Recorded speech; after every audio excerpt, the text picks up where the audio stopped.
கிருபை கர்த்தருடைய சமூகத்திலே ஜெபித்து கர்த்தர் நடத்தி கொண்டிருக்கிறார். ஹல்லேலூயா. அவர் தாமே மகிமைப்படுவாராக. கர்த்தர் ஒவ்வொரு தாசரும் வந்து கர்த்தருடைய வார்த்தையை கொடுத்து ஆசீர்வதித்து கொண்டிருக்கிறார்கள்.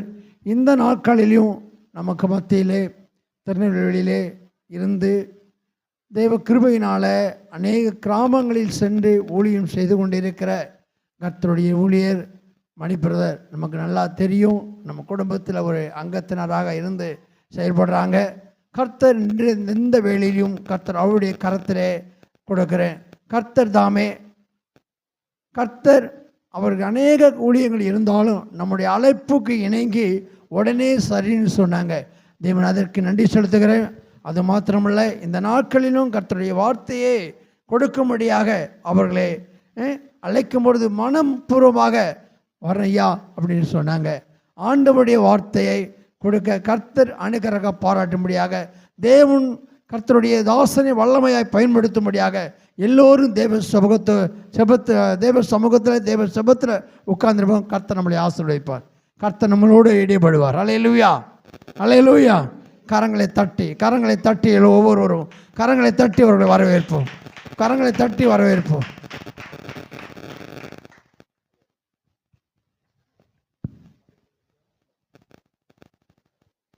கர்த்தருடைய நாம மகிமைப்படும்படியாக கர்த்தர் இந்த நல்ல தருணத்தை நமக்கு கொடுத்ததுக்காக கர்த்தருக்கு நன்றி செலுத்துகிறேன். உங்களோடு சேர்ந்து இந்த சுகமளிக்கும் ஆராயில் பங்கு கொள்ள தேவன் செய்த பெரிதான கிருபைக்காக நன்றி செலுத்துகிறேன். இந்த வாய்ப்பை கொடுத்த ஊழியர்களுக்கும் மற்ற சபை விசுவாசிகள் யாவருக்கும் இந்த கிராமத்துள்ள பொதுமக்கள் யாவரும் நாமத்திலாக என்னுடைய அன்பான வாழ்த்துக்களை தெரிவித்துக் கொள்கிறேன். கர்த்தர் தாமே சாட்சியும் செய்தியை ஆசீர்வதிப்பாராக. ஆமென். கர்த்தர் பெரிய காரியங்களை செய்வாராக.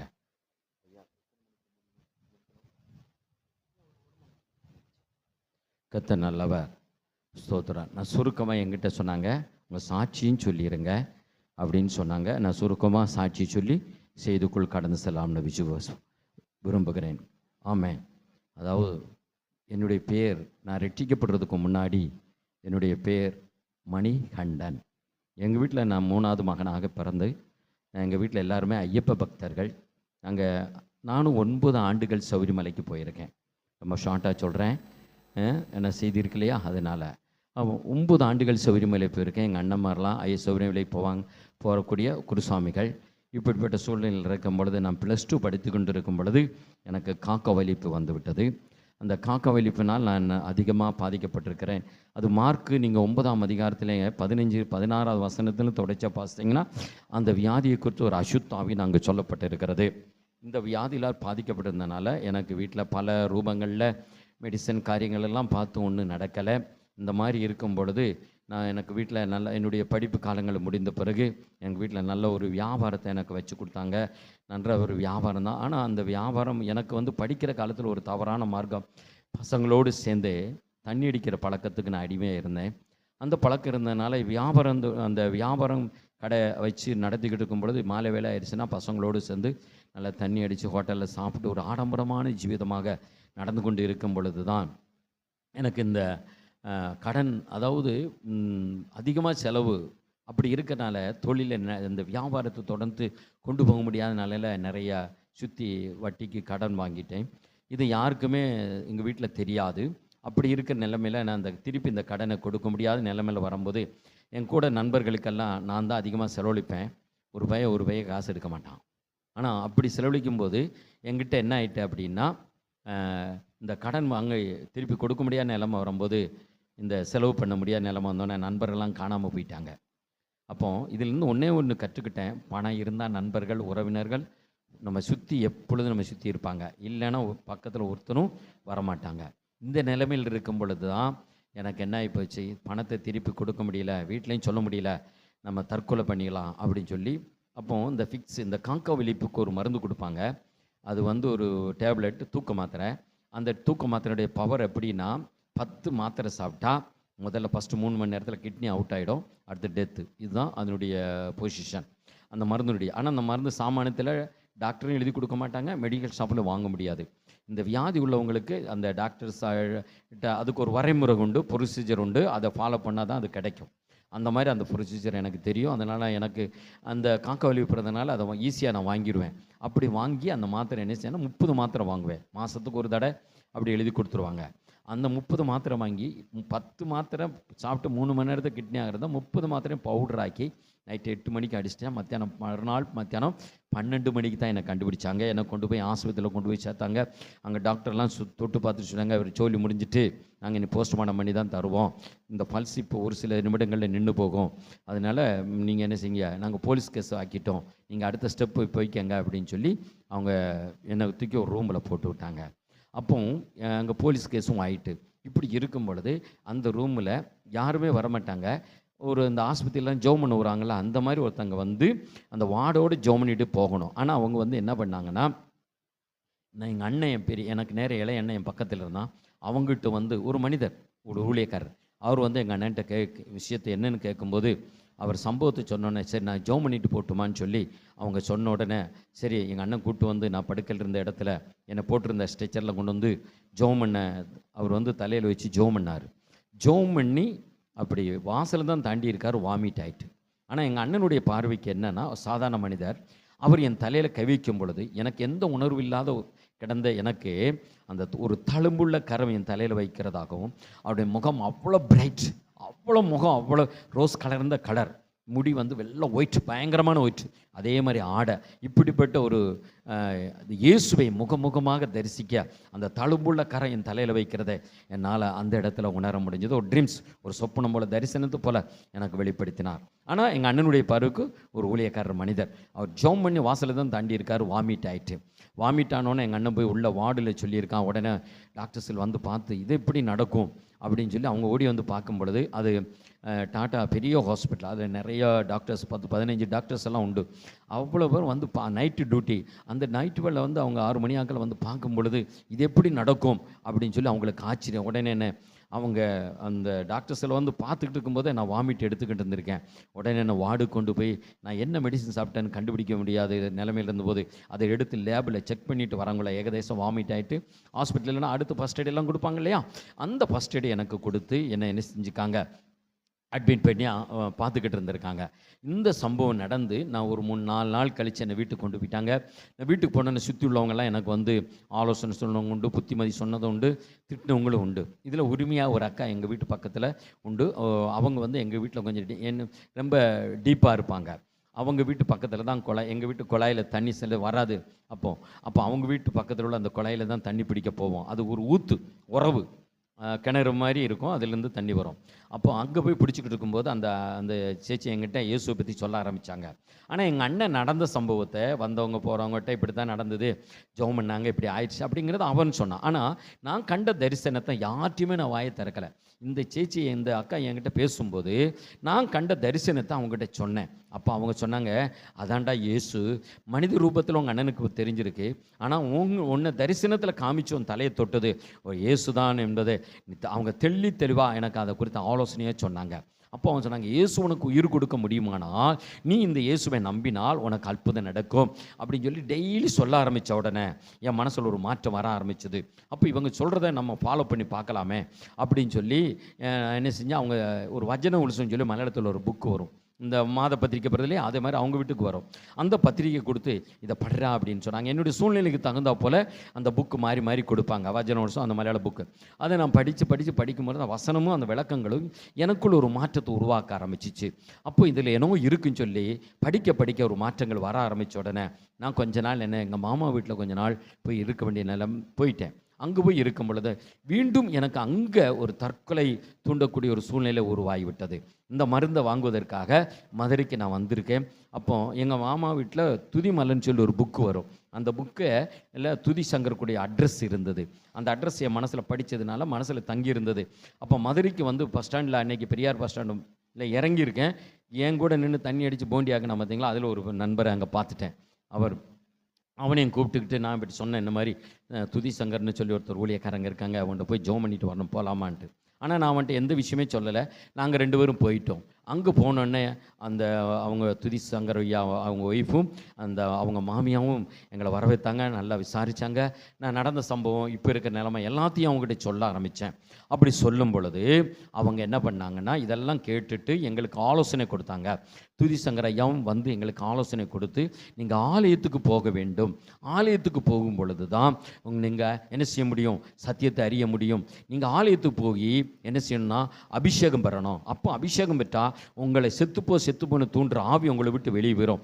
பரிசுத்த ஆவியானவர் உங்கள் உள்ளத்தில் வந்து விடுவார். அப்போ நீங்கள் என்ன செய்யலாம், தேவநாமத்தை ஆதியமாக நீங்கள் மகிமைப்படுத்தலாம்னு சொல்லி சர்ச்சுக்கு போங்க, ஞானஸ்தானம் எடுங்க, அபிஷேகம் பெறணும்னு சொல்லி எனக்கு ஆலோசனை கொடுத்து அவங்க தலையில், எங்கள் 2 பேர் தலையில் ஜெபம் பண்ணி அனுப்புனாங்க. அப்படி சொல்லி ஜெபம் பண்ணி அனுப்புனது ஒரு காரியம் சொன்னாங்க.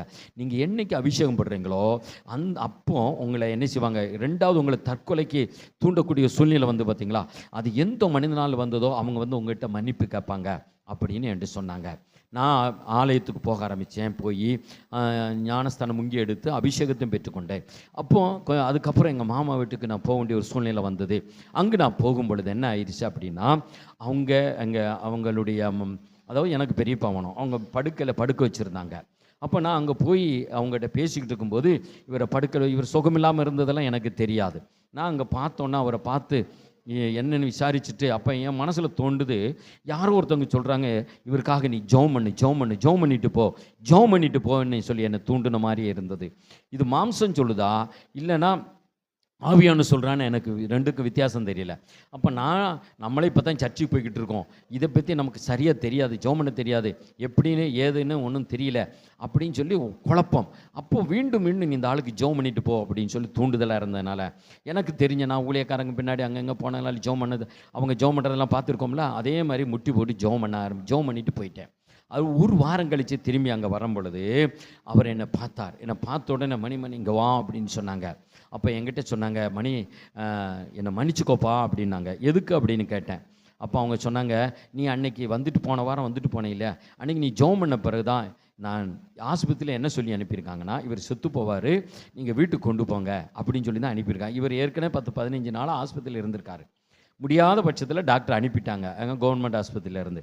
வீட்டில் வந்து இந்த நிலைமையில் படுத்திருக்கும் போதே நான் போயிருக்கேன், ஜெபம் பண்ணியிருக்கேன். அவர் அன்னைக்கு நைட்டில் இருந்த ஒரு மாற்றம் உருவாகிருக்கு. அப்போ நீ வந்து ஒரு பரம்பரை கிறிஸ்துவம் கிடையாது, நான் ஒரு பரம்பரை கிறிஸ்துவன், நான் என்னுடைய ஜெபத்தை கேட்கல, ஆனால் நீ ஜெபம் பண்ணி எனக்கு ஜீவன் வந்திருக்கு அப்படின்னு சொல்லி நான் என்கிட்ட மன்னிப்பு கேட்டாங்க. அப்போ ஏன் மன்னிப்பு கேட்குறீங்கன்னு கேட்கும்போது அவர் சொன்னார், நீங்கள் வந்திருக்கும்போது உன் மேலே வீண் பழிகளை சுமத்தி இல்லாத பொருளாத சொல்லி உன்னை ஒரு கெட்ட பேர் ஆக்கி விட்டது நான் தான், என்னை மன்னிச்சுக்கோ, அதுக்குள்ளே பிரதிபலனை நான் அனுபவிச்சிட்டேன், உன் மூலியமாக எனக்கு ஜெபம் பண்ணி எனக்கு விடுதலை கிடைச்சது அப்படின்னு சொன்னாங்க. அப்போ தான் எனக்கு தோணுச்சு, நம்மளே இப்போ தான் சர்ச்சுக்கு போகிறோம், சரியாக பைபிள்ஸ் எல்லாம் படிக்க தெரியல, ஜெபம் பண்ண தெரியாது, எப்படி நம்ம ஜெபத்தை கேட்டு ஒருத்தருக்கு சுகம் கிடைச்சிச்சா, இது எப்படி அப்படின்னு சொல்லும்போது எனக்கு உற்சாகம் தூண்டிச்சு, ஆண்டவருக்குள்ளே வளரணும்னு சொல்லி இன்னும் கொஞ்சம் ஆண்டவர் நெருங்க ஆரம்பித்தேன். உடனே எங்கள் வீட்டில் என்னை கூட்டு போயிட்டாங்க வந்து. அப்போ அந்த நிலைமையில் நான் வீட்டில் இருக்கும் பொழுது வீட்டில் பார்த்தாங்க, இவன் கிறிஸ்துவனாக மாறிட்டான், ஒரு கிறிஸ்துவ பொண்ணை கொண்டு வந்துடான்னு சொல்லி சீக்கிரமாக ஒரு கல்யாண ஏற்பாடெல்லாம் பண்ண ஆரம்பித்தாங்க. அப்போ அப்படி இருக்கும் பொழுது வேகமாக முதல்ல என்ன மனசை மாற்ற முயற்சி பண்ணாங்க. ஒரு கோயிலில் கொண்டு போய் உட்கார வச்சாங்க.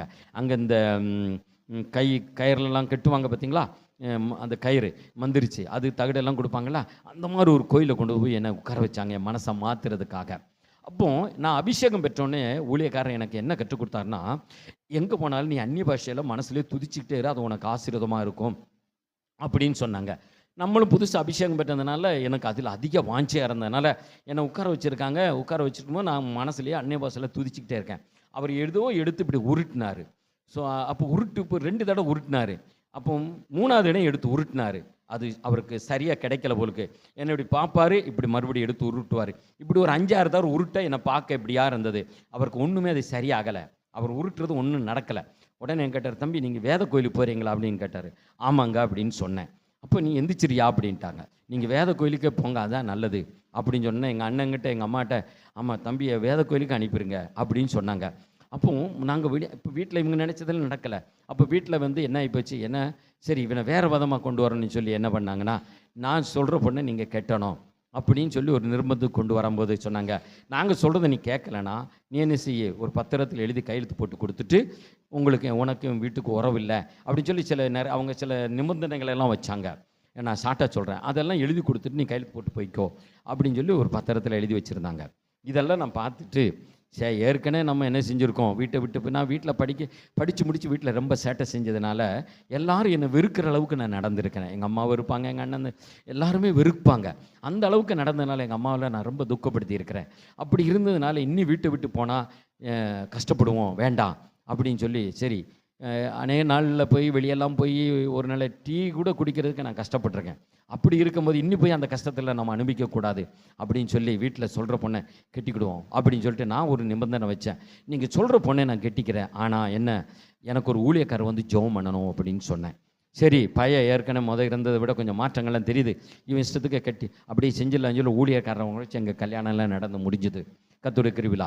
அதுக்கப்புறம் கல்யாணம் முடிஞ்ச பிறகு நாங்கள் வீடுகளுக்கெல்லாம் வந்த பிறகு நான் வீட்டுக்கெல்லாம் ஊழியக்காரங்க கூட அங்கே இங்கெல்லாம் சுற்றி சில சமயத்தில் லேட்டாக தான் வீட்டுக்கு வருவேன்.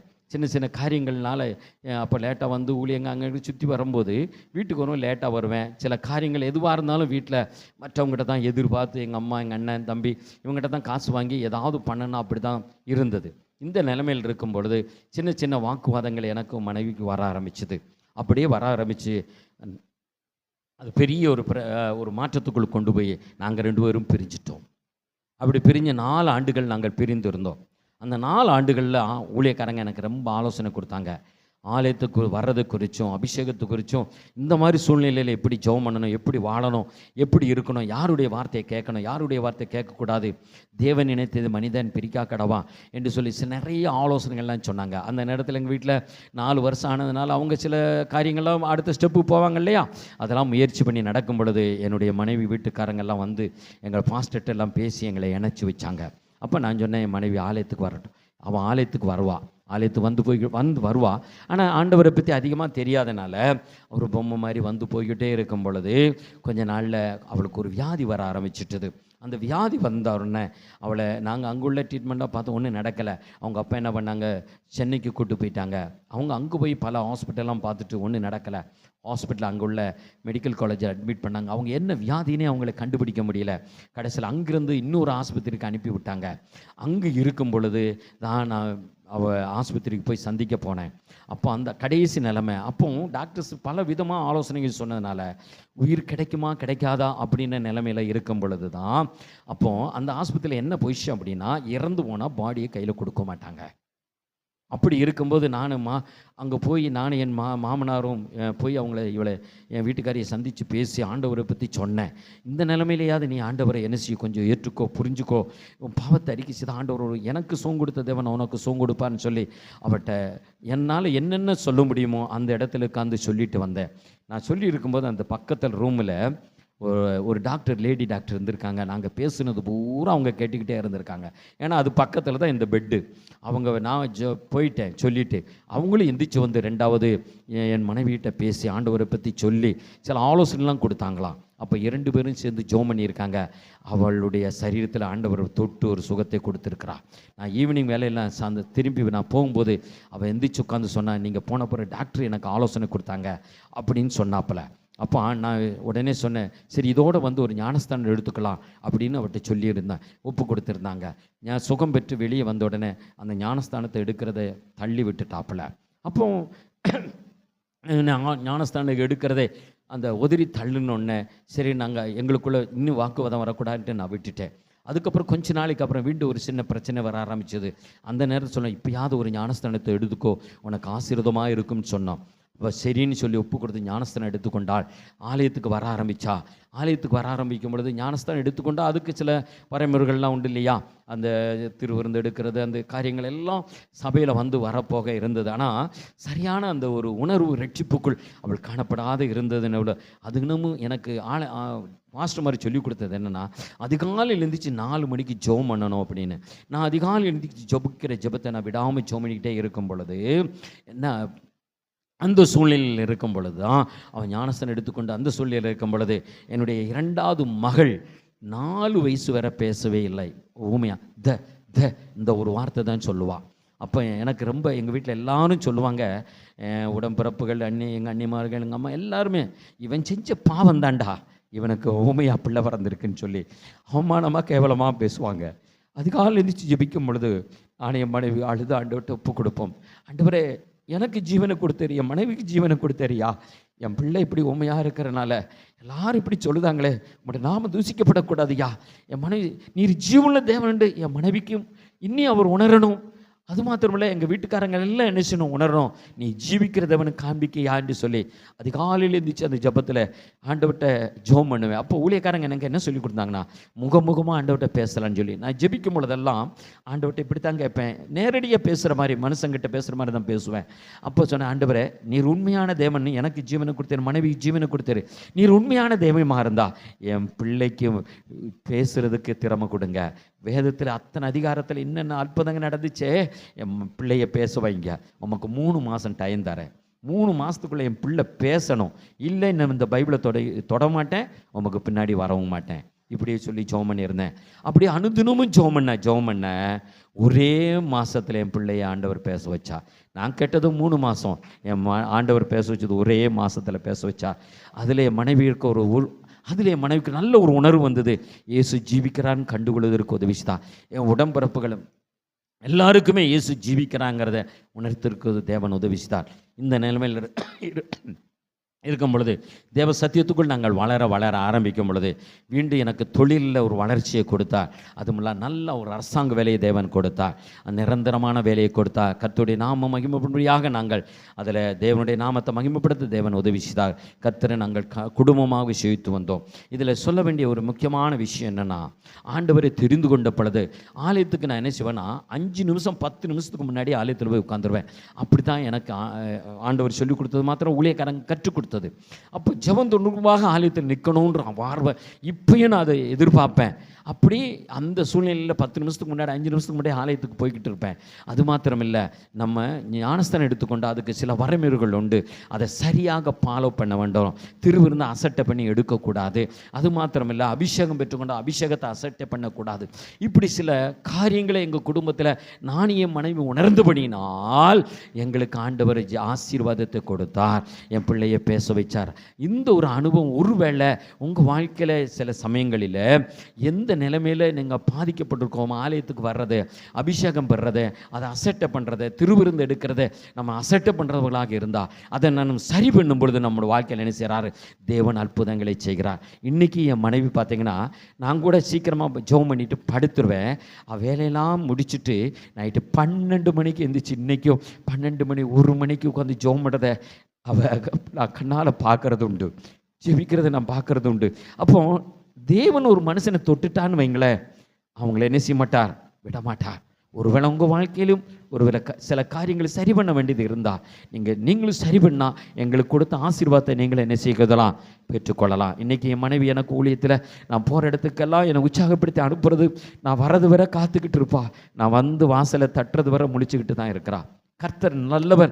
ஊழியத்தில் எனக்கு உதவி, அதாவது அவனால் உற்சாகமாக தூரத்துக்கெல்லாம் வர முடியாட்டாலும் எனக்காக அந்த டயத்துக்கு அனுப்புறதையும் என்னை எதிர்பார்த்து கொண்டு இருக்கிற சூழ்நிலையில் என் மனைவி தேவனாய ஆசீர்வதித்து இருக்கிறார். நீங்கள் அப்படி இருப்போம்னு சொன்னால் உங்களையும் தேவன் ஆசீர்வதிப்பாராக என்று சொல்லி என்னுடைய சாட்சியை நிறைவேற்றுகிறேன். கர்த்தர் தாமே நம்ம செய்துக்குள் கடந்து செல்லாமா?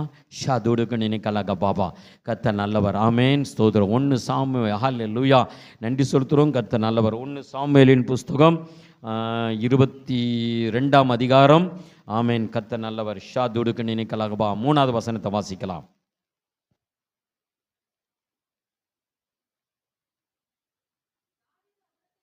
ஆமேன்.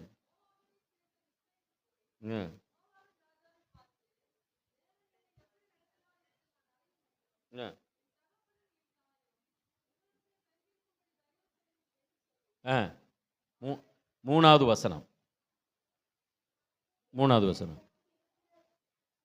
22 3வது வசனம். 1 சாமுவேல் வாசிங்க.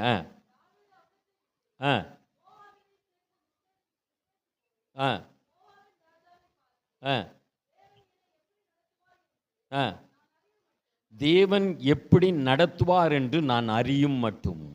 கண்களை மூடலாம். பரிசுத்த ஆவியானவரே, துதிக்கிறோம், ஸ்தோத்தரிக்கிறோம். யா கர்த்தர் நல்லவர். ஹல்லேலூயா. பேசும் தெய்வம் நீர், பேசாத கல்லோ மரமோ நீரல்ல, பேசும் தெய்வம் நீர். என்னை அழைத்தவர் நீர், என்றும் நடத்திடுவீர்.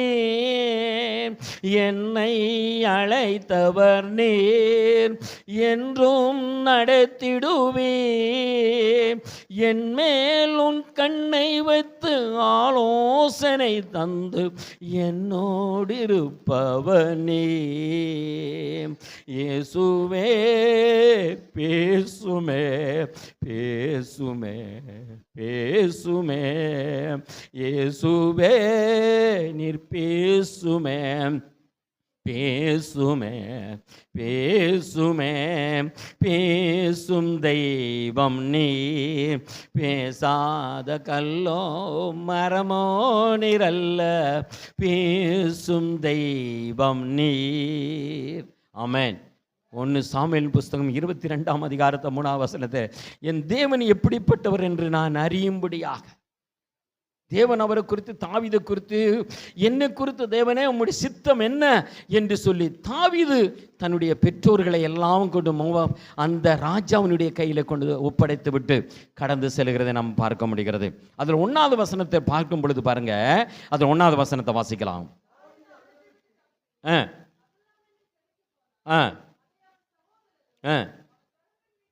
சகோதரரும் தகப்பன் வீட்டார் அனைவரும் கேட்டு அங்கு அவரிடத்தில் போனார்கள் என்று வாசிக்கிறோம். அதில் பாருங்க, 400 பேர் அவரிடத்தில் இருந்தார்கள்.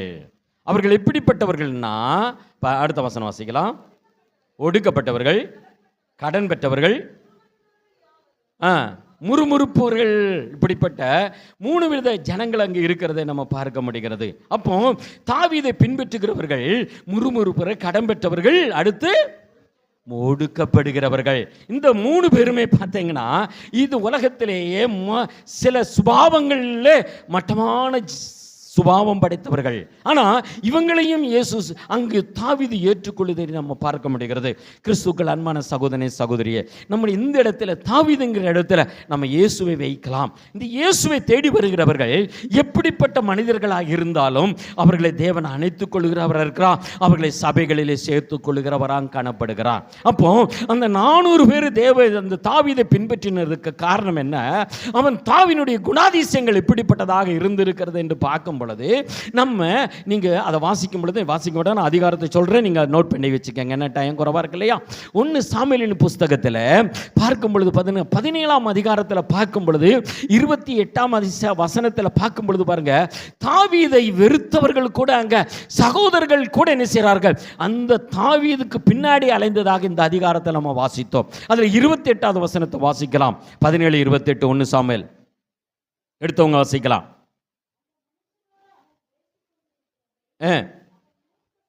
மூத்தன் சகோதரனாகிய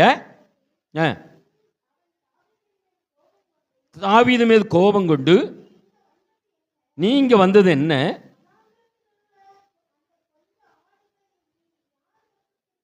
யார் வசத்தில் விட்டாய்?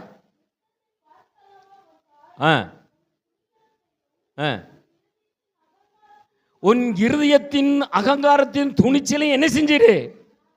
நான் அறிவேன், நீ வேண்டாம், நீ அவ்வளவு பெரிய ஆள் கிடையாது, உனக்கு தகுதியே இல்லை என்று சொல்லி அவங்க அண்ணன் தாவீதை தடுத்து நிறுத்துறதை நாம் பார்க்க முடிகிறது. 29ஆம் வசனத்தில் வாசிக்கும் பொழுது, நான் வந்ததுக்கு ஒரு முகாந்திரம் இல்லையோ என்று சொல்லி தாவீது அந்த இடத்துல சொல்லுகிறதை நம்ம பார்க்க முடிகிறது. இப்படிப்பட்ட தாவீது தான் எல்லாரும் ஒதுக்கப்பட்ட போதிலும் அவன் வந்து நிற்கிறதை மற்றவர்கள் உடன் பிறப்புகளே அவனை வெறுக்கிறதை நம்ம பார்க்கிறோம். ஆனால் இவருடைய ஆசீர்வாதத்தை கண்டு அந்த 400 பேர்லையும் தாவீதினுடைய குடும்பத்தார்களும் பெற்றோர்களும் உடன்பிறப்புகளும் அங்கு தாவீதை தான் சார்ந்து இருக்கிறதை நம்ம பார்க்க முடிகிறது. அப்போ ஒரு அபிஷேகம் பெற்ற மனிதன் மனிதன், ஒரு மனிதனுக்குள்ள கிருபை இருக்கும் பொழுது, அவன் மூலமா நன்மைகள் நடக்கும் பொழுது அவனை பின்பற்றுகிறார்கள். யாரெல்லாம் ஒதுக்குறார்களோ அவர்களை தேவன் அணைத்துக் கொள்வராக காணப்படுகிறது. 40வது வசனத்தில் அதில் வாசிக்கும் பொழுது பாருங்க, அந்த கோலியாத்தை, நமக்கு இந்த சம்பவம் எல்லாருக்குமே தெரிஞ்ச விஷயம், அதனால நேரடியாக விஷயத்துக்குள் கடந்து வருகிறேன். 40வது வசனத்தில் பார்க்கும் பொழுது, இந்த கோலியாத்தை அழிக்கும்படியாக, ஜெயிக்கும்படியாக, அவன் வில்வித்தக்காரன் அல்ல, இல்லை பட்டயத்தினால் யுத்தம் செய்யக்கூடிய திறமை இல்லவன் அல்ல தாவீது. ஆனால் அவனுக்கு ஆடு மேய்த்தவனாக இருக்கிறபடிலாம், கல்வி ஞானம் இல்லாதவன், ஆடு மேய்க்கிறவனுக்கு என்ன ஞானம் இருக்கும்? அவன் கையில் கவட்டை வைத்திருக்கிறான் வில்லு. அப்போ அந்த வில்லில் வச்சு அடிக்க தெரியுத ஒரு 5 கூழாங்கற்களை மாத்திரம் என்ன செய்யறான், அந்த ஆற்றங்கரையில் எடுக்கிறான். அந்த கூழாங்கற்களில் எடுத்து தான் அந்த ஒரு கல்லை வச்சு என்ன செய்யறான், அந்த கோலியாத்தினுடைய நெற்றியில் அடித்து கீழே விழித்தினான்னு சொல்லி நமக்கு எல்லாருக்குமே தெரியும். இந்த 5 கூழாங்கற்களை குறித்து நான் ஆவியானவர் எனக்கு உணர்த்தப்பட்ட விஷயம், 1வது கல் எதை காண்பிக்கணும், தேவனை கேள்விப்படுகிறதை பார்க்க முடிகிறது. அப்போ 2வது தேவனை குறித்து ஆராய்ச்சி பண்ணுகிறான். அப்போ 3வது பார்த்தீங்கன்னா, அந்த ஆராய்ச்சியான என்ன செய்யப்படுகிறது, அவன் ஏற்றுக்கொள்ளுகிற நிலைமைக்கு வருகிறான். அதுக்கப்புறம் பார்த்தீங்கன்னா, ஏற்றுக்கொண்ட பிறகு ஞானஸ்தானத்தை எடுக்கிறான். அதுக்கப்புறம் அபிஷேகத்தை பெற்றுக்கொள்கிறான். இந்த 5 கற்களும் 5 விதமான அபிஷேகம், வேத வசனத்தின் ரகசியங்களை தேவன் கற்றுக் கொடுக்கிறது. முதல்ல கேள்விப்படுகிறான். இது உலகத்தில் நடக்கிற ஒவ்வொரு மனிதனும் இப்படி தான் ரட்சிக்கப்படுகிறான், கேள்விப்படுகிறான். அப்போ இயேசு எப்படிப்பட்டவன்று அதை குறித்து சிந்திச்சு பார்க்குறான், ஆராய்ச்சி பண்ணி பார்க்குறான். அப்புறம் ஏற்றுக்கொள்ளுகிறான். ஏற்றுக்கொண்ட உடனே என்ன செய்கிறான், அவர் ஏற்றுக்கொண்டன அவர் இரத்தத்தால் கழுவப்படுகிறான். பாவரிக்கை செய்த இரத்தத்தால் கழுவப்படுகிறான். அப்புறம் ஞானஸ்தானம் எடுக்கிறான். அடுத்து அப்புறம் அபிஷேகம் பெற்றுக்கொள்ளுகிறான். இந்த 5 காரியங்களை, ஸ்டெப்புகளைத்தான் அன்னைக்கு தாவீது ஒருவேளை கடந்து வந்திருக்கிறான். அப்போ 5 கூழாங்கற்களை எடுத்து போடும்போது முதல்ல போட்ட கல் எங்கே போயிருக்கும், அடியில் போயிருக்கும். அப்போ ஸ்டெப்பாக வரும் பொழுது ஏற்றம் மேலே எந்த கல் தான் இருந்திருக்கும், அபிஷேக கல் தான் இருந்திருக்கும். அந்த அபிஷேக கல் எடுத்து தான் அந்த கவட்டையில் வச்சு அவன் அடித்திருக்க வேண்டும். அந்த அபிஷேக கல், தாவீதினுடைய அந்த கல் என்ன நேரடியாக அந்த கோலியாத்து நெற்றியில் அடிபட்டவன அவன் கூப்புற விழுந்தான். அப்போ ஒரு அபிஷேகம் பெற்ற மனிதனால் இவ்வளவு காரியங்களை சாதிக்க முடியும். இதை கண்டு என்ன செய்தான், சவுல் போராமை கொண்டான் என்று வாசிக்க முடிகிறது. அப்போ தாவீதை அழிக்க நினைக்கிற எல்லாருக்கும் நமக்கு தெரிந்த சம்பவம் தான் இல்லையா? ஆனால் நீங்கள் 23ஆம் அதிகாரத்தில், அதே அதிகாரத்தில் பார்த்தீங்கன்னா 23, 14, 27 பார்த்தீங்கன்னா, கடைசி வரை அந்த தாவீதை அழிப்பதற்கு சவுலுடைய கையில் தேவன் ஒப்பு கொடுக்கவில்லை. 27வது வசனத்தை வாசிக்கும் பொழுது பார்த்தீங்கன்னா, சந்தர்ப்பம் கடைசி நிமிஷம் தாவீது அழிக்கக்கூடிய நெருக்கி வந்த பொழுது பாருங்க, அவன் சவுல் அழிக்கக்கூடிய ஒரு சந்தர்ப்பம் கிடைத்த பொழுதும் அழிக்க விடாதபடி அவனுடைய அந்த தேசத்துக்குள்ள என்ன செய்யும், இவன் எதிரிகள் வந்து விட்டார்னு சொல்லி சவுல்கிட்ட வந்து ஒரு செய்தி சொன்ன உடனே, தாவீதை அழிக்க போற நேரத்தில் அந்த செய்தியை கட்டோன்னே சவுல் திரும்பி போய் விடுகிறான். அப்போ கடைசி வரை இந்த தாவீதை அழிக்கிறதுக்கு சவுலால தேவன் அனுமதிக்கவே விடவில்லை. அப்போ ஒரு அபிஷேகம் பெற்ற மனிதனால் எத்தனை ஒரு ஜனங்களை, தேசத்தை காக்க முடிகிறது, ஜனங்களை பாதுகாக்கக்கூடிய கிருபையை தேவன் கொடுக்கிறான். இப்படிப்பட்ட ஒரு அபிஷேகம் பெற்ற மனிதன் தான் 1 சாமுவேல் 22 நம்ம வாசித்தபடி, தேவனை என்ன குறித்து தேவன் எப்படிப்பட்டவரோ என்று என்னை குறித்து ஆராய்ந்து கொள்ளும்படியாக அவன் காத்திருக்கிறதை நம்ம பார்க்க முடிகிறது. அப்படி இருக்கும் பொழுது தான் பார்க்கிற இந்த அவர் அந்த இடத்துல வந்து தன்னுடைய குடும்பத்தாரையில் 400 பேரையும் ராஜாவு கையில் ஏப்பிச்சு விட்டுட்டு போகிறான். அப்போ அந்த ராஜாவினிடத்தில் ஏற்பிச்சு விட்ட உடனே யூத அந்த தேசத்துக்கு அழைத்து காத் என்ற ஒரு தீர்க்கதரிசி வந்து இயேசு அந்த தாவீதை அழைத்து செல்கிறதை நம்ம பார்க்க முடிகிறது. அப்போ அங்கு செல்லும் பொழுது, இந்த அழைத்து செல்லும் பொழுது தாவீது இங்கு வந்திருக்கிறான் என்பது சவுலுக்கு இந்த செய்தி கேள்விப்பட்ட உடனே சவுல் என்ன செய்கிறான், அந்த தோட்டத்தில் உட்கார்ந்து கையில் ஒரு ஈட்டியை பிடிச்சுக்கிட்டு தன்னுடைய சுற்றி இருக்கிற ஜனங்களை பார்த்து அழைத்து சொல்லுகிறான், நீங்க என்னையா, தாவீது என்ற ஒரு மனிதன் என்னுடைய யோனத்தானுடைய மகனை நண்பனாக்கி கொண்டானே, இந்த செய்தியெல்லாம் உங்களுக்கு தெரிஞ்சும் நீங்க ஏன் எனக்கு இது தெரிவிக்கவில்லை என்று சொல்லி அவருடைய கூட்டத்தார் ஜனங்களோடு என்ன செய்றா, அவ கோபப்படுகிறதை பார்க்க முடிகிறது. இதில் என்ன சொல்லப்படுகிறதுனா, தாவீது ஒரு அபிஷேகம் பெற்ற மனிதன் தான். அந்த அபிஷேகம் பெற்ற மனிதனை தாவீது கூட இருக்கிற கூட்டாளிகளே என்ன செய்யல, காமிச்சு கொடுக்க விரும்பலை. சவுலுடைய மகன் யாரோட உறவு வச்சிருக்கிறான், தாவீதோட உறவு வைத்திருக்கான். அவர் கூட்டாளிகளுக்கெல்லாம் தெரியும், நீங்கள் ஏன் இதை மறைச்சிட்டீங்க, ஏன் எனக்கு துரோகம் பண்ணினீங்க, அவர் என்ன உங்களுக்கு, அவரால் உங்களுக்கு தோட்டம் கிடைக்குமா, வசதி கிடைக்குமா, பதவி கிடைக்குமா என்று சொல்லி 7வது வசனத்திலிருந்து அப்படியே கீழே படிச்சுட்டு போகும்போது வருது. அப்போ இவ்வளவும் அவன் தரமாட்டான், இதெல்லாம் நான் தானே உனக்கு தருகிறேன், நீ என்ன செய்கிற, எனக்கு துரோகம் பண்ணிட்டான்னு சொல்லி அவர் மேல் கோபப்படுகிறான். அப்போ அபிமெலேக் என்ற ஒருவர் தான் தாவீதுக்கு என்ன செய்தார்? பட்டயத்தை கொடுத்தா, கோலியாத்தினுடைய பட்டயத்தை கொடுத்தா, கர்த்தரிடத்தில் வேண்டுதல் செய்தான்னு சொல்லி அங்கு தாவீதினுக்கு கூட இருக்கிற இன்னொருத்தன் வந்து என்ன செய்றான்? ஒரு செய்தியை கொடுக்கிறான். அப்போ சொல்லுகிறான், அப்படியா அவனை அழைத்து வா என்று சொல்லுகிறான். அபிமெலேக்கு அழைத்து வரும் பொழுது, நீ ஏன் அவனுக்கு அடைக்கலம் கொடுத்தான் என்று சொல்லுகிறான். அவனை தட்டி அவனை என்ன செய்றான்? அவன் மேல் கோபப்பட்டு பேசுகிறதை பார்க்க முடிகிறது. அதனால் நீ அடைக்கலம் கொடுத்தபடிலாம் நீயும் பெற்றோர்களும் என்ன செய்யப்படுகிறதுன்னா அழிக்கப்படுவீர்கள், என்னால் அழிக்கப்படுவீர்கள் என்று சொல்லி அவர்களுடைய அந்த கர்த்தருடைய ஆசாரியர்களே அந்த 85 பேரை என்ன செய்றான்? அழிக்கிறதுக்கு சொல்லுகிறான். யார்? சவுல் சொல்லுகிறான். ஆனா அப்படி இருந்தும் அந்த கர்த்தருடைய ஆசாரிகளை அழிக்கிறதுக்கு ஒருவனும் முன்வரவில்லை.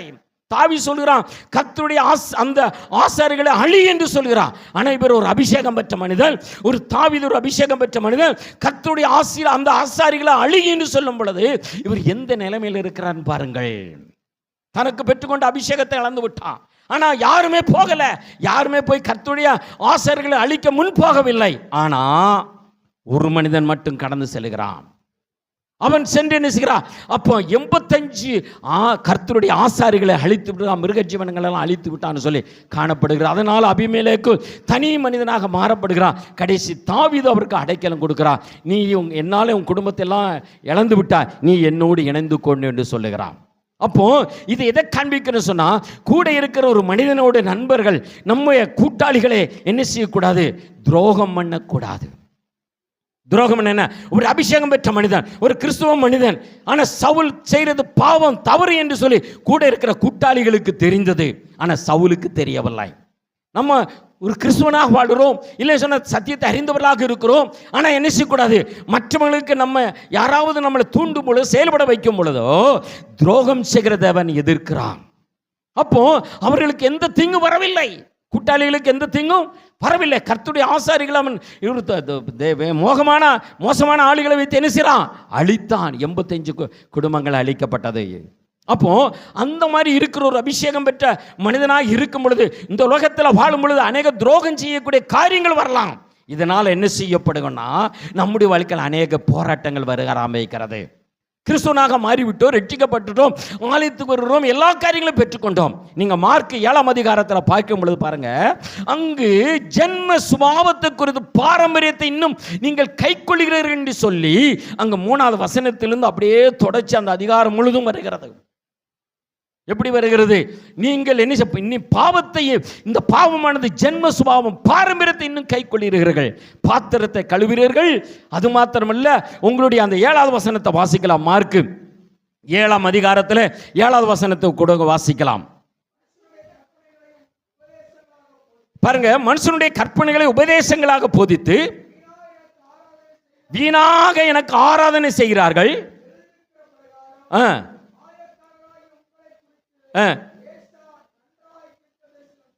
நன்றாக தீர்க்கதரிசி சொல்லியிருக்கா. தொடர்ச்சி வாசிங்க தம்பி.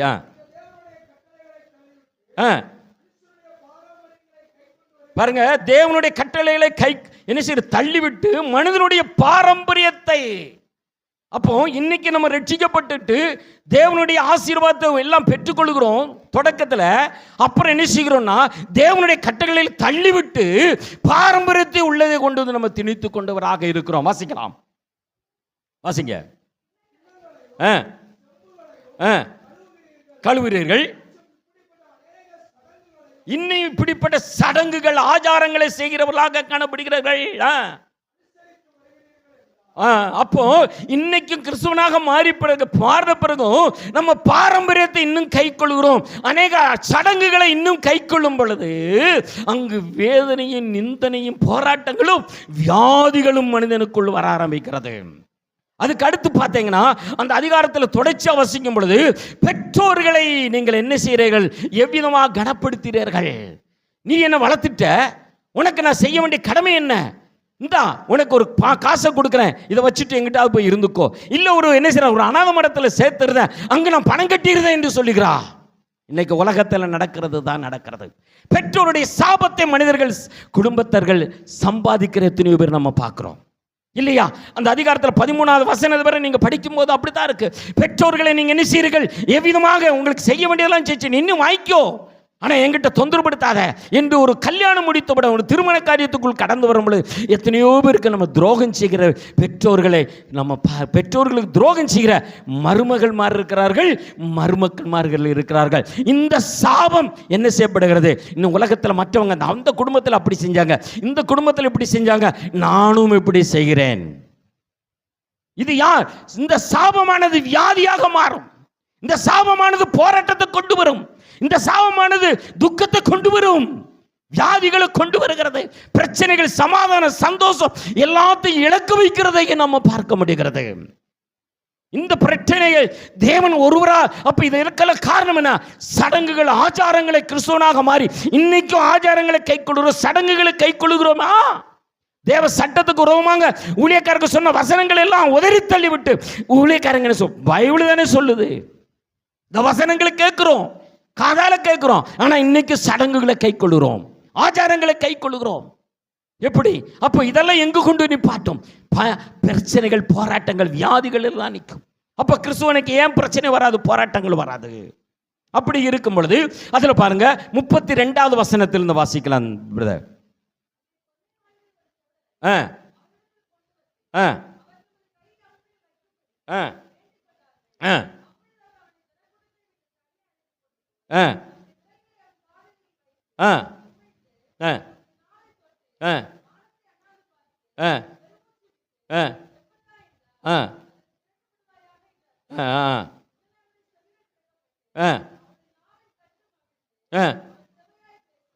பாருங்க, இங்கு சொல்லப்படுது, ஊமையும் செவிடுமான ஒரு மனிதரை இயேசுவினிடத்தில் கொண்டு வருகிறார்கள்.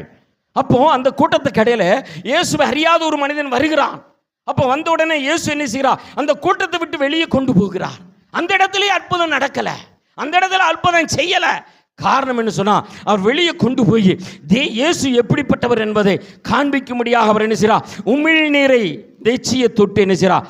காதுகளிலும் நாவுகளிலும் தொடுகிறார்.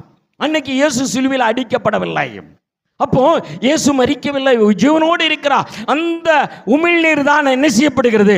இரத்தமாக. இன்னைக்கு இயேசுவின் இரத்தம் சகல பாவங்கள், வியாதிகளை குணமாக்க இரத்தம். அன்னைக்கு அவர் இரத்தம், அந்த உமிழ்நீருக்கு அந்த வல்லமை இருந்தது. அந்த வல்லமையினால் தான் அவர் நாவுகளை தொட்டா, காதுகளை தொட்டா. எப்பத்தாண்டு சொல்லும் பொழுது நாவுகள் கட்டு அவிர்ந்தது, காதுகளுடைய கட்டுகள் என்ன செய்யப்பட்டது?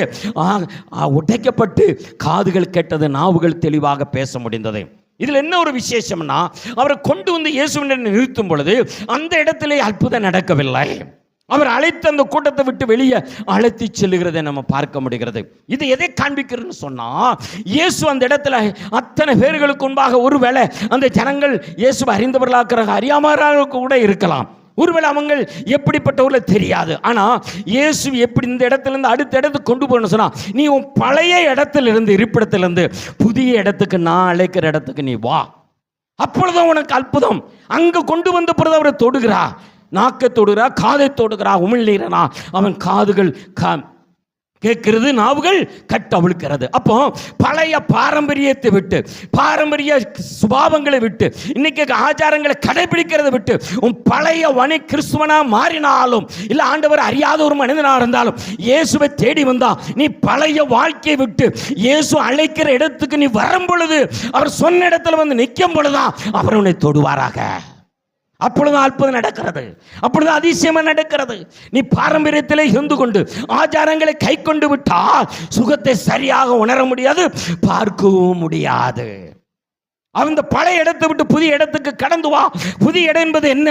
உன் பழைய வாழ்க்கையை விட்டு புதிய வாழ்க்கைக்குள் கடந்து வா. இயேசுவை ஏற்றுக்கொள். இயேசுடைய வார்த்தைக்கு நீ கீழ்ப்படிந்தால், இயேசு சொன்ன கடைபிடிக்கும் போது அற்புதம் நடக்கிறது.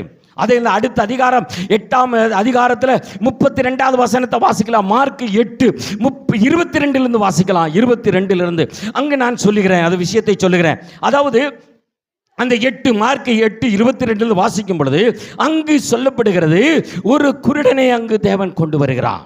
இயேசுவிடத்தில் அழைத்து வருகிறார்கள். ஜனங்கள் கொண்டு வருகிற அப்போ அவன் கண் அறியாத ஒரு மனிதனாக இருக்கிறான். இயேசுவிடத்தில் வரும் பொழுது என்ன செய்யப்படுகிறது? உனக்கு இயேசு சுகம் கொடுக்கிறா, இங்கு வா, இயேசு வந்திருக்கிறா, நீ வந்தா ஒரு அற்புதம் நடக்கும் என்று சொல்லி ஜனங்கள் கூட்டு வருகிறார்கள். இன்னைக்கு ஒருவேளை நீங்க வெளியே தேவனை அறியாமல் இருந்திருக்கலாம். இந்த கூட்டத்துக்கு வந்தா உங்களுக்கு அற்புதம் நடக்கும், நீங்க வாங்க, உங்க சுகம் கிடைக்கும், உங்களுக்கு ஆசீர்வாதம் வரும் சொல்லி ஒருவேளை உங்களை அழைத்திருப்பார்கள். நீங்கள் ஒருவேளை தேடி வந்து இங்க இடத்துல உட்கார்ந்து கொண்டு இருக்கலாம். இல்லை, நீங்க வராமல் இருக்கலாம். இந்த ஒளிபரப்பு மூலமா கேட்டுக்கொண்டிருக்கிற சகோதரனை சகோதரிகளே, என் தாய் தகப்பன்மார்களே, இந்த இயேசுவை தேடி வந்து நீங்கள் வந்தீங்கன்னு சொன்னா, இந்த குருடனை அழைத்து வந்தார்கள் ஜனங்கள். அதே போல இன்னைக்கு நோட்டீஸ் கொடுத்து உங்களை அழைத்திருக்கிறதுக்கு சொன்னா உங்களுக்கு சுகம் கிடைப்பதற்காக உங்களை இயேசு அழைக்கிறார். அந்த ஜனங்கள் கொண்டு வந்து இயேசுவிடத்தில் ஏப்பிச்ச உடனே பாருங்க, இயேசு அந்த கூட்டத்தை கிராமத்தை விட்டே வெளியே கொண்டு வருகிறார். அந்த கிராமத்தை விட்டு வெளியே கொண்டு வருகிறார். இது என்ன சொல்லுகிறது? ஒரு கூட்டத்தை, சமுதாயத்தை விட்டு, ஒரு கூட்டத்தை விட்டு, ஒரு குடும்பத்தை விட்டு நீ வெளியே வர வேண்டிய அவசியமா இருக்கிறது, இந்த இயேசுவை நீ கண்டுகொள்ள வேண்டும் என்றால். அப்போ இயேசு அழைத்து வந்த பிறகு அந்த இடத்துல அற்புதம் செய்யல. ஏன்? அந்த கிராமத்துக்குள்ள அற்புதம் நடக்கல. இயேசுவை நீ எங்கு தேடி வருகிறாயோ அங்கு அவர் சொல்ற இடத்துல நீ வந்து நின்னா அவர் அழைத்து செல்கிறார். இயேசு, இங்க வா மகனே, உனக்கு நான் வழிகாட்டுகிறேன், உன் கண்ணை நான் திறக்கிறேன், உன் வியாதி எப்படிப்பட்ட வியாதியோ, நீ எத்தனை வருஷம் மருந்து சாப்பிட்டு இருக்கியோ, இல்லை எப்படிப்பட்ட பிரச்சனை இருக்கோ, எந்த போராட்டங்களோ, மன உளைச்சல்கள், போராட்டங்கள் இல்லை, ஒரு நிம்மதி இல்லை, சமாதானம் இல்லை, சந்தோஷம் இல்லை, எல்லாவற்றையும் இழந்துட்டேயா, நான் இன்னி தற்கொலை தான் முடிவு இல்லைன்னு சொன்னா என்னால் வாழ முடியாத நிலைமையில் இருக்கிறேன், தரித்திரத்தில் காணப்படுறேன், குடும்ப போராட்டத்தில் காணப்படுறேன், பிள்ளைகளால் சமாதானம் இல்லை, கணவனால் சமாதானம் இல்லை, மனைவியால் சமாதானம் இல்லை, நிரந்தரமான வருமானம் இல்லை என்று சொல்லி இந்த இயேசுவை நீ தேடி வந்திருக்கிறாயா, வாழ்க்கையே குருடாகப்பட்டது போல நான் தடவிக்கிட்டு இருக்கேனையா, அடுத்து நான் என்ன செய்ய போறேன்னு எனக்கே தெரியவில்லை என்று ஒருவேளை இங்கு காத்து கொண்டு இருக்கிற வந்திருக்கிற என் சகோதரனே சகோதரிகை, அந்த இயேசு அந்த இடத்தை விட்டு அழைத்து செல்கிறார், கிராமத்தை விட்டு வெளியே கொண்டு வந்து சொல்லுகிறார், அவரை கண்களை தொடுகிறார், உமிழ் நீரை தொட்டு. அப்போ கேட்கிறா, அந்த அடுத்த அந்த வசனத்தை முழுசா படிக்கும் பொழுது, கண்களை தொட்ட உடனே இவன் கண்ணை திறந்து பார், எப்படி ஏதாவது தெரியுதான்னு பாருன்னு சொல்லுகிறான். அவன் சொல்லுகிறான், அந்த கண்ணை திறந்து பார்த்த உடனே ஜனங்கள் மரங்களை போல நடந்து வருவது போல என் கண்ணுக்கு தெரியுதுன்னு சொல்லுகிறான். அப்போ என்ன அர்த்தம்?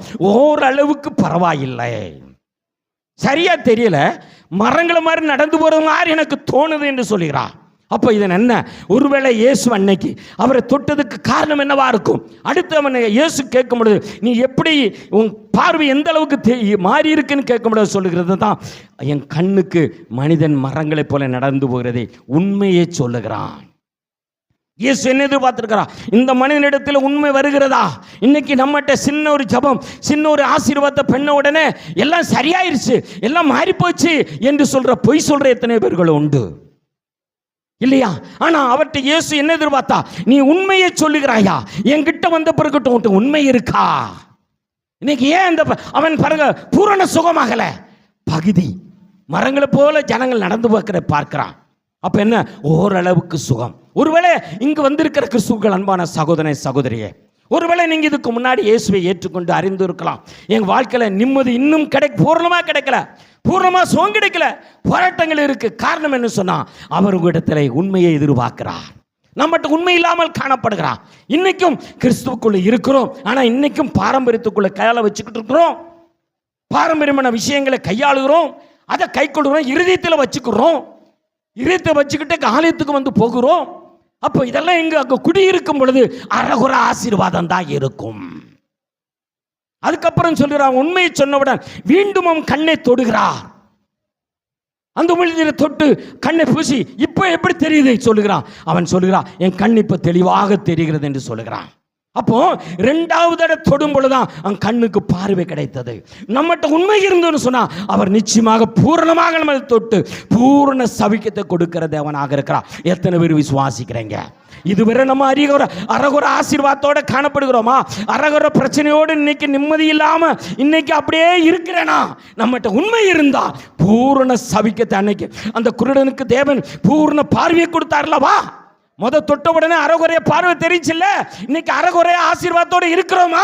ஆனா சொல்லுவோம், நான் சர்ச்சுக்கு போயிட்டே இருக்கேன், பாஸ்டர் என் தலையில கை வச்சு சொம்முறாரு, எல்லாமே செய்யறாருயா, திருவிருந்தெல்லாம் எடுத்துட்டேயா, ஆனா முங்கி ஞானசாலெல்லாம் எடுத்துட்டேயா, இன்னைக்கும் நான் அப்படியே இருக்கிறேன், சுகமாகவில்லை. காரணம் என்ன? ஜென்ம சுபாவம். அந்த பாரம்பரிய விஷயங்களை உள்ள கலந்துக்கிறோமே, கலட்டுக்கிறோமே, சேர்த்துக்கிறோமே. இதனால் என்ன செய்ய முடியல? பூரண அந்த சுகத்தை பெற முடியவில்லை. ஆனா எல்லாம் செய்கிறோம், எல்லாம் கடமைகளை நம்ம என்ன செய்கிறோம்? கை கொள்ளுகிறோம். ஆனா பூரண சுகம் இல்லை. காரணம் என்ன சொன்னா? தேவன் நம்மகிட்ட உண்மையை எதிர்பார்க்கிறார். அதே 7ஆம் அதிகாரத்தில் பார்த்தீங்கன்னா 22வது வசனத்தில், மார்க் 7:22 வசனத்தில், ஒரு ஸ்திரீயானவள் தன் பிள்ளைக்காக வந்து இயேசுவிடத்தில் கேட்கிறார். இயேசுவே, ஏசப்பா, ஐயரே, என் பிள்ளை சுகம் இல்லை, வியாதியில பாடுபடுகிறா, நீர் வந்து என் பிள்ளையை சுகமாக்கும் என்று சொல்லி கேட்கிறா. இயேசு அவரை தொட்டு சுகம் கொடுத்தார். அப்போ ஒரு பிள்ளைக்கு சுகம் இல்லை, இல்லை குடும்பத்துக்கு சுகம் இல்லை, பலவீனமா இருக்காங்க, இயேசு கிட்டத்தில் வந்து கேட்கணும். இயேசு கிட்டத்தில் வந்து கேட்கணும். அந்த குருடனுக்கு தேவன் என்ன செய்தா?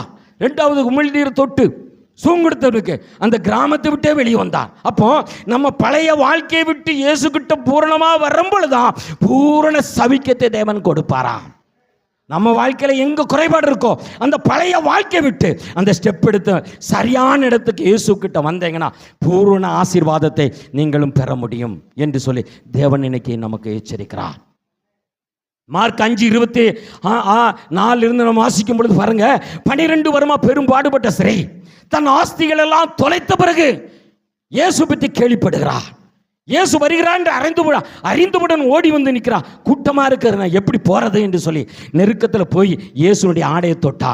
ஆனா எப்போ தன் கையில் இருந்த ஆஸ்திகள் எல்லாம் தீர்த்த பிறகு, இன்னைக்கு இயேசு கிட்ட வாங்க, இயேசு கிட்ட வாங்கன்னு சொல்லி சுகம் அளிக்கிற ஆராதனை இருக்கு. இன்னைக்கு ஆண்டவர் சுகம் கொடுப்பான்னு சொல்லி வீடு வீடா நோட்டீஸ் கொடுத்தாலுமே, வீடு வீடா சென்று அழைத்தாலுமே சுகம் பெறும்புறதை விரும்புறதில்லை. ஏன்னு சொன்னா சில பல ஆஸ்பத்திரி டாக்டர் மாதிரி சொல்றதை நம்புறாங்க, ஸ்கேன் ரிப்போர்ட்டை நம்புறாங்க. இல்லைன்னு சொன்னா என்ன செய்யறாங்க? மருத்துவர் கொடுக்கிற மருந்துகளை நம்புகிறோம். ஆனா இயேசுவை நம்புவதில்லை. இன்னைக்கு காரணம் கையில் இருந்து பணமெல்லாம் பண பிறகு வேற வழி இல்லாமல் வரும் பொழுது இந்த ஆலயத்துக்கு வாங்கல, இயேசு உங்களுக்கு சுகம் கொடுப்பா என்று சொல்லும் பொழுது எத்தனை பேர் அப்படி ரட்சிக்கப்பட்டவங்க உண்டு. இன்னைக்கு நம்முடைய வாழ்க்கையிலும் ஒருவேளை கிறிஸ்துவ சகோதரி சகோதரிய, உன் முதல் போகிறதுக்கு முன்னாடி, உன் ஆஸ்திகள் அழிந்து போறதுக்கு முன்னாடி, உன் பணம் எல்லாம் டாக்டருக்கு போய் சேர்வதற்கு முன்பாக இந்த இயேசுவை ஏற்றுக்கொண்டா உன் சவிக்கு உனக்கு பூர்ண சுகத்தை கொடுப்பாரா. அந்த 12 வருமா இரத்த போக்குற ஸ்திரீயை அவர் இயேசுவை தொட்டவுடன் அந்த வல்லமை இயேசுனுடைய சரீரத்திலிருந்து அந்த சகோதரிக்குள் கடந்து வந்தது. அந்த சகோதரி பூர்ண உடம்புல ஒரு உணர்வு உண்டாக்கி அந்த உணர்வு அந்த இரத்தப்போக்கை நிறுத்தினது என்று வாசிக்கிறோம். அப்போ இயேசுவை தொடணும், இயேசு கிட்ட வரணும், அவர் என்ன தொடணும் என்று சொல்லி இயேசுவை தேடி வருவர்களுக்கு தான் சுகம் கொடுக்கிறவராக காணப்படுகிறார். எங்கேயோ இருந்து கொண்டு எனக்காக நீ ஜெபம் பண்ணு, எனக்கா பாஸ்டர் சொல்லு, இல்லை ஜப குறிப்பு எழுதி போடுன்னு சொல்லி எத்தனை பேர் சொல்றாங்க. உன் இருதயத்தை தேவன் பார்க்கிறார். உன் இருதயம் எப்படிப்பட்டதாக இருக்கிறது? பணம் இருக்கிறது வரை நம்ம ஆடம்பரமா இருக்கலாம், வசதிகள் இருக்கலாம், இருக்கிற டாக்டர்ஸ்களை பார்க்கலாம், எங்க வேணாலும் ஊரூரா சுத்தி எவ்வளவு வேணாலும் செலவழிக்கலாம். சில வியாதிகள் நிரந்தரமா உடம்புல குடியிருந்துக்கிறோம். ஏன்? இயேசுவை எப்ப தேடுகிறாயோ அப்ப சுகம் கிடைக்கும். அப்படி இருந்து சிலவங்க இயேசுவே எனக்கு வேண்டாயா, நான் இப்படியே செத்து போனாலும் பரவாயில்லன்னு சொல்லி எவ்வளவு பேர் இருக்கிறத நம்ம பார்க்கிறோம். அந்த மார்க் 5 அந்த 22 வசனத்தில் பார்க்கும்பொழுது பாருங்க, யபீருடைய ஒரு ஆலய தலைவன் அவன் வந்து இயேசுவை பணிந்து கொள்கிறான். மகன், இயேசுப்பா, நீங்க என் மக சுகமில்லாமல் இருக்கிறா, நீங்க வந்து தொடுங்கன்னு சொல்லுகிறான். அவன் இயேசுவை அழைத்து போகிற வரை அந்த 12 வரை ஸ்திரீக்கு இடையில ஒரு சின்ன கேப் வருது. ஆனா அதுக்கப்புறம் அவன் இறந்துட்டான்னு சொல்லி செய்தி வருகிறது. ஆனால் அந்த தகப்பன் என்ன செய்யல? இயேசு விட்டு போகல. நீர் வந்தா தொட்டா என் பிள்ளை சுகமாகன்னு விசுவாசத்தோடு அந்த மகன் காத்து கொண்டு இருக்கிறான். தகப்பனார் அவர் கூட இருந்து அழைத்து செல்லும் பொழுது அங்கு சுத்தி அழுது கொண்டு இருக்கிறார்கள். அதே இது மத்தியில் சொல்லப்படுகிறது, அந்த பிள்ளை இறந்த வீட்டில் மேலதாளம் போட்டுக்கிட்டு இருந்தாங்களாம், சுத்தி அழுது கொண்டு இருந்தார்களாம். இயேசு அவங்களெல்லாம் அப்புறப்படுத்தினார். அப்போ அநேகர் அவளை கிண்டல் செய்தார்கள், இவர் இன்னி வந்து என்ன செய்ய போறார்கள் என்று சொல்லி. ஆனா இயேசு அந்த யபீருடைய விசுவாசத்தை ஆசீர்வதிக்கும்படியாக கூட கடந்து சென்று யபீருடைய மகளை அந்த வீட்டுக்குள்ள போய் தொட்டு உயிரோடு எழுப்பினார். இயேசு வரந்தண்டி வர, இயேசு வந்து நான் ஆலயத்துக்கு வந்துகிட்டே இருக்கேனே, எனக்கு இதுவரை நடக்கலையே. ஆனா அந்த யபீர் என்ன செய்தான்? இயேசுவை அழைத்து போகிற வர கூடயே இருந்தார். என் மகன் செத்துட்டான்னு சொல்லி செய்து வருகிறது.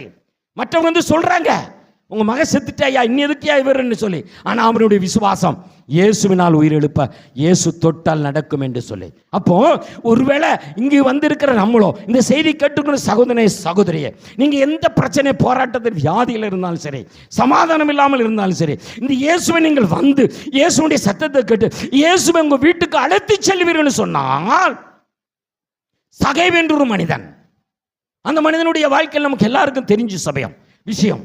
அவர் இயேசுவை என்ன செய்ய எட்டி பார்த்து கொண்டே இருக்கிறார்.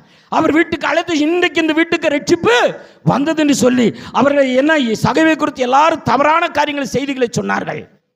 அவன் அப்படியாங்க இப்படியாங்க, அவர் பாவி என்று சொன்னான், வட்டிக்கு விடுறவன் அப்படியான்னு சொன்னான். ஆனால் இயேசு பாவத்தை பார்க்கவில்லை, அவனுடைய இருதயத்தை தேவன் பார்த்தார். அவர் இயேசு அவர் கூட சகை வீட்டுக்கு போனனால் இன்றைக்கு இந்த வீட்டுக்கு ரட்சிப்பு வந்தது. அப்போ அவ்வளவு பெரிய பாவத்தை செய்கிற மனிதனுக்கே மன்னிக்கக்கூடிய கிருபை கொடுக்கிற மனிதன். ஒருவேளை நம்முடைய பாவங்கள் எப்படிப்பட்டதாக இருந்தாலும் அவர் மன்னிக்க வல்லவராக இருக்கிறார். அவருடைய மகளை தொட்டு உயிரோடு எழுப்பினார் இயேசு. அங்கு சுற்றி இருந்த ஜனங்கள் ஆச்சரியப்பட்டார்கள், அற்புதம் என்று சொன்னார்கள். அதே போது மார்க் 3ஆம் அதிகாரத்தில் வாசிக்கும் பொழுது தேவனுடைய ஆலயத்தில் இயேசு பிரசங்கித்துக் கொண்டிருக்கும் பொழுது ஒரு சூமின கையுடைய ஒரு மனிதன் அங்கு கடந்து அந்த ஆலயத்துக்குள்ளே இருந்தான்னு வாசிக்கிறோம். எல்லாரும் அவரை கண்டு எப்படியெல்லாம் கிண்டல் பேசியிருப்பான், எப்படியெல்லாம் நக்கல் அடிச்சிருப்பான், கையை பார்த்து எவ்வளவு இளனமாக நினைச்சிருப்பான். ஆனால் இயேசு ஆலயத்தில் நிறுத்தி அவன் கையை தொட்டு என்ன செய்றா, அந்த தொட்ட உடனே ஆசீர்வதித்து அவரை பிரசித்தி செய்த பொழுது பாருங்க, அந்த மறு கை போல மாறினது என்று வாசிக்கிறோம். அப்போ தேவனுடைய ஆலயத்துக்கு வரும் பொழுதுதான் அநேக விடுதலை கிடைக்கிறது, அநேக ஆசீர்வாதம் வருகிறது. அதே இது பாருங்களேன், இன்னொரு இடத்துலையும் சொல்லப்படுகிறது. எங்க அப்போ ஆலயத்துக்கு வரும் பொழுது லூக்கா 13ஆம் அதிகாரத்தில் நீங்க 10வது வசனத்திலிருந்து வாசித்து பார்த்தீங்கன்னா என்ன சொல்லப்படுகிறது, 18 வருமா கூனியார்ந்த ஸ்திரீயை கண்டு அழைத்து தொட்ட பொழுது கூனியை நிமிர்த்தினார். அப்போ 18 வருஷமாக அந்த கூனியார்ந்த ஸ்திரீ 18 வருஷமா ஆலயத்துக்கு வந்தும் போய் கொண்டே இருந்திருக்கிறார். அப்ப இயேசுடைய கண்களை பட்டுக்கொண்டே இருந்திருக்கிறது. அப்போ 18 வருஷமா ஏன் அந்த ஸ்திரீ காத்திருந்தா, இன்னைக்கு நம்மளால் காத்திருக்க முடிகிறதா? சுகம் கிடைக்கலன்னா அடுத்த வழி என்ன, இல்ல அடுத்த மார்க்கங்கள் என்ன, இல்ல அடுத்த ஆச்சாரங்களுக்கு போயிடலாம், இதை செஞ்சா உனக்கு நன்மை நடக்கும் சொல்லி உலகத்தான் ஏதாவது ஆலோசனை கொடுத்தா அதுக்கு பின்னாடி ஆண்டவர் விட்டுட்டு ஓடிடுறோம். ஆனா இந்த 18 வருமா ஸ்திரீ ஆனவள் கூனியை நிமிருவதற்கு அவர் ஆலயத்திலே தேவனுடைய சமூகத்திலே காத்து கொண்டு இருந்தாள். அதனாலதான் அவர் அழைத்து என்ன செய்றார், ஒரு குறிப்பிட்ட ஸ்டேஜில் அவளுக்கு விடுதலை தேவன் கொடுக்கிறார். அப்போ சுகம் கொடுக்கிறார். அதே மாதிரி மார்க் நீங்கள் யோவான் 5ஆம் அதிகாரத்தில் நீங்க வாசிக்கும் பொழுது அங்கு பெதஸ்தா குளத்துக்கிட்ட 38 வருடமாக வியாதியாப்பட்டிருக்கிற ஒரு மனுஷன் குளத்து எப்படா கலங்கும் என்று எதிர்பார்த்து கொண்டிருந்தான். ஆனால் அவனை இறங்க முடியல. எப்போ கலங்குதோ அதை முதல்ல இறங்கவனுக்கு தான் சுகம். ஆனால் இவன் வந்து போறான், 38 வருடமா வந்து போய்கிட்டே இருக்கிறான், இவனால குளத்துக்குள்ள இறங்க முடியவில்லை. ஆனால் இயேசு நேரடியாக வந்து கேட்கிறான், சுகம் பெற விரும்புகிறாயா? அவன் இயேசு தொட்டு அவன் சொல்கிறான், நான் வர்றதுக்குள்ளே யாராவது குளத்துக்குள்ளே இறங்கிடுறாங்க, என்னை கொண்டு வந்து விடுறதுக்கு ஆள் இல்லை, காரணங்கள் சாக்கு போக்குகள். அவர் கேட்ட கேள்வி என்ன, நீ சுகம் பெற விரும்புகிறாயா?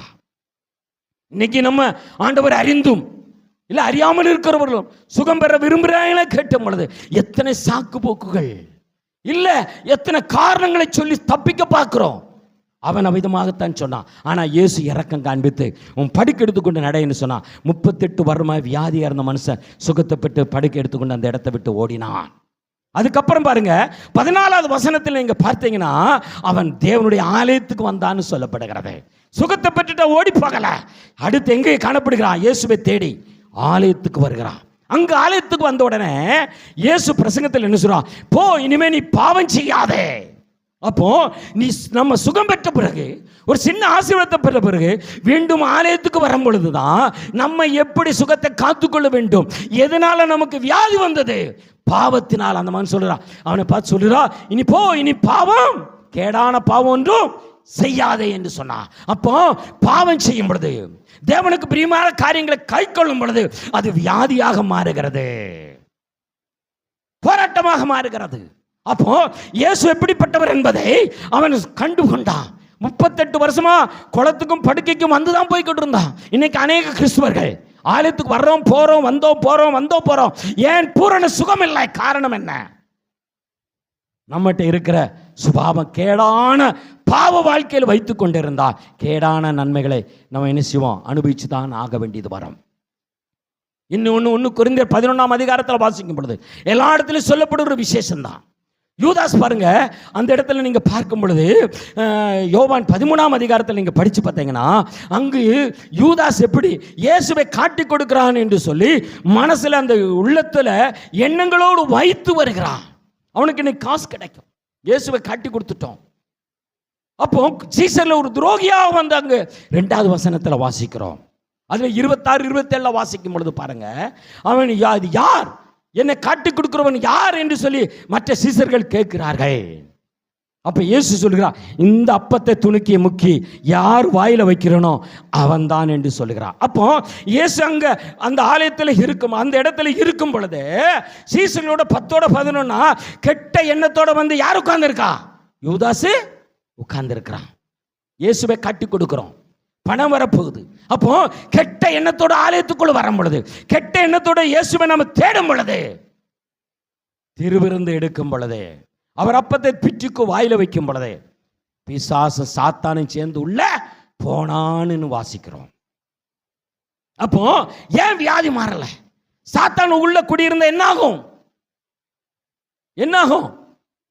முதல்ல இருக்கிற பாவத்தை விட, முதல்ல இருந்த வியாதியை விட, மத்தேயு 12ஆம் அதிகாரம் 43 வாசித்தீங்கன்னா, முதல்ல ஆண்டவரை தேடி வரும் பொழுது இயேசுகிட்ட வந்த உடனே அநேக சுகத்தை பெற்றிருக்கலாம்.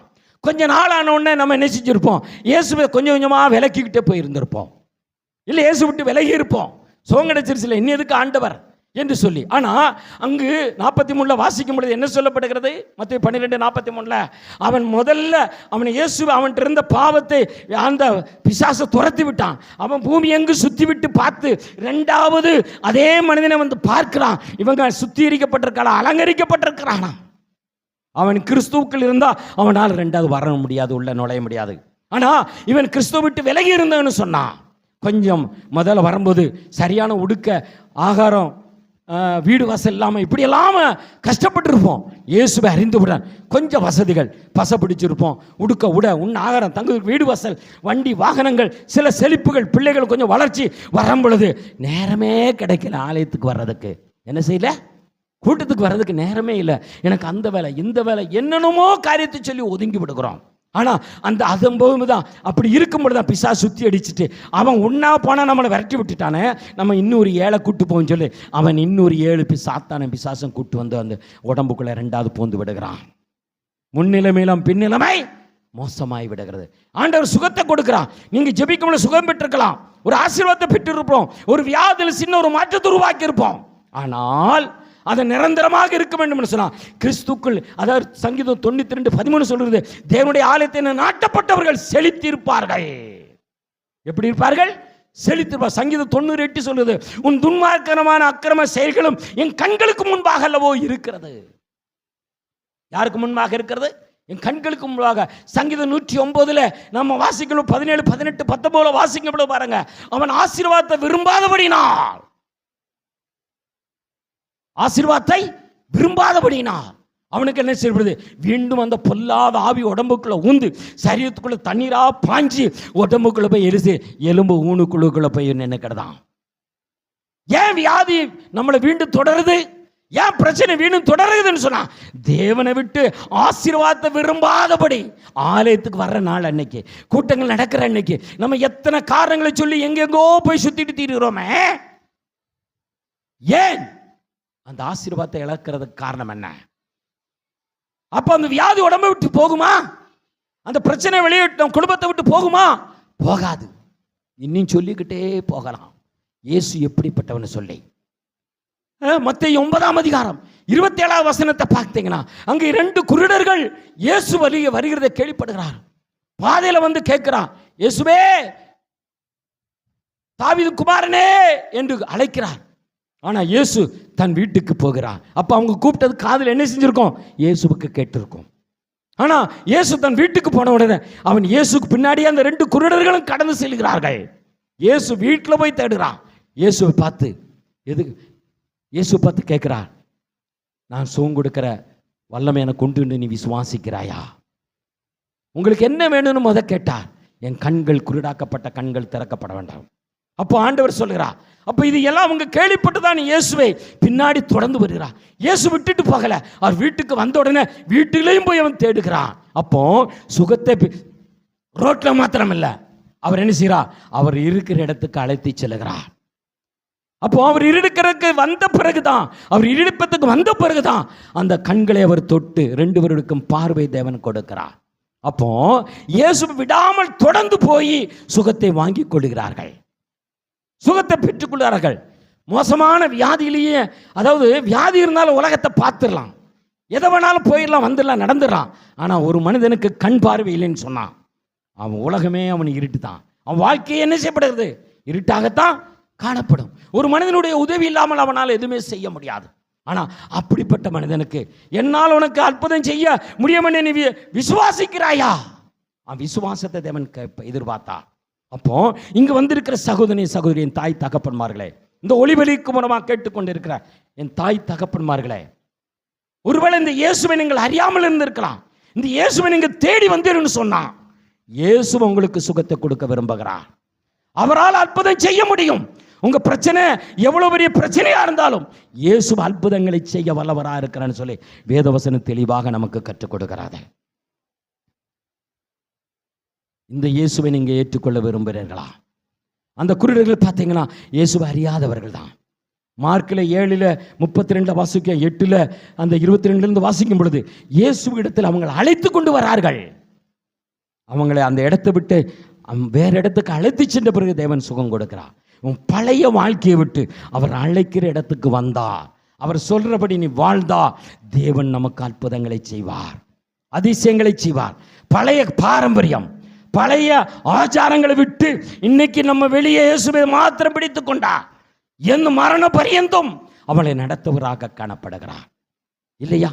அப்போ அந்த திருவிருந்து அந்த யூதாசனுடைய சரீரத்துக்குள்ள போவதற்கு காரணம் என்ன?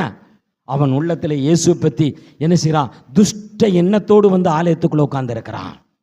நம்ம ஆலயத்துக்குள்ள இருப்போம், தேவனுக்கு கிறிஸ்துக்குள்ள இருப்போம், துஷ்ட எண்ணம் இருக்குதா? அங்கு தாவீதை அழிக்கிறதுக்கு சவுல் பல முயற்சி செய்தான்.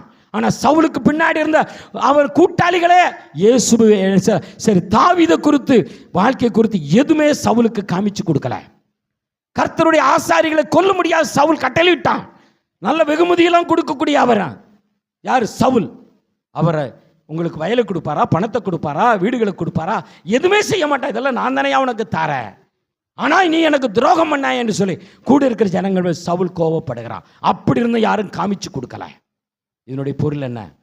தேவனுக்கு துரோகம் பண்ணக்கூடாது, இயேசுவுக்கு துரோகம் பண்ணக்கூடாது, கூட இருக்கிற நண்பர்களுக்கு துரோகம் பண்ணக்கூடாது, பெற்றோர்களுக்கு துரோகம் பண்ணக்கூடாது. இதெல்லாம் சாபமாக மாறிவிடணும். அன்னைக்கு சவுல் கூட்டாளிகளுக்கே தெரிஞ்சது, சவுல் கூட இருக்கிற எல்லாருக்கும் தெரிந்தது. அதனால் அவர்கள் காக்கப்பட்டார்கள். ஆனா சவுலுடைய நிலைமை எல்லாருக்குமே தெரியும். கடைசியில் என்ன சொன்னான்? தன்னையே தற்கொலை பண்ணி செத்து போனான் இல்லையா? அப்போ இயேசு யார்? இந்த இயேசு எப்படிப்பட்டவர் நீங்க புரிந்து கொண்டா, உங்க வாழ்க்கையில இந்த இயேசுவை தேடி வந்தா, அவர் அழைக்கிற இடத்துக்கு வந்தா, உங்களுக்கு தேவன் சுகம் கொடுப்பார். இன்னைக்கு சுக விரும்புகிறவர்கள் சுகத்தோடு பலவீனத்தோடு வந்திருக்கலாம், வியாதியோடு வந்திருக்கிறான்.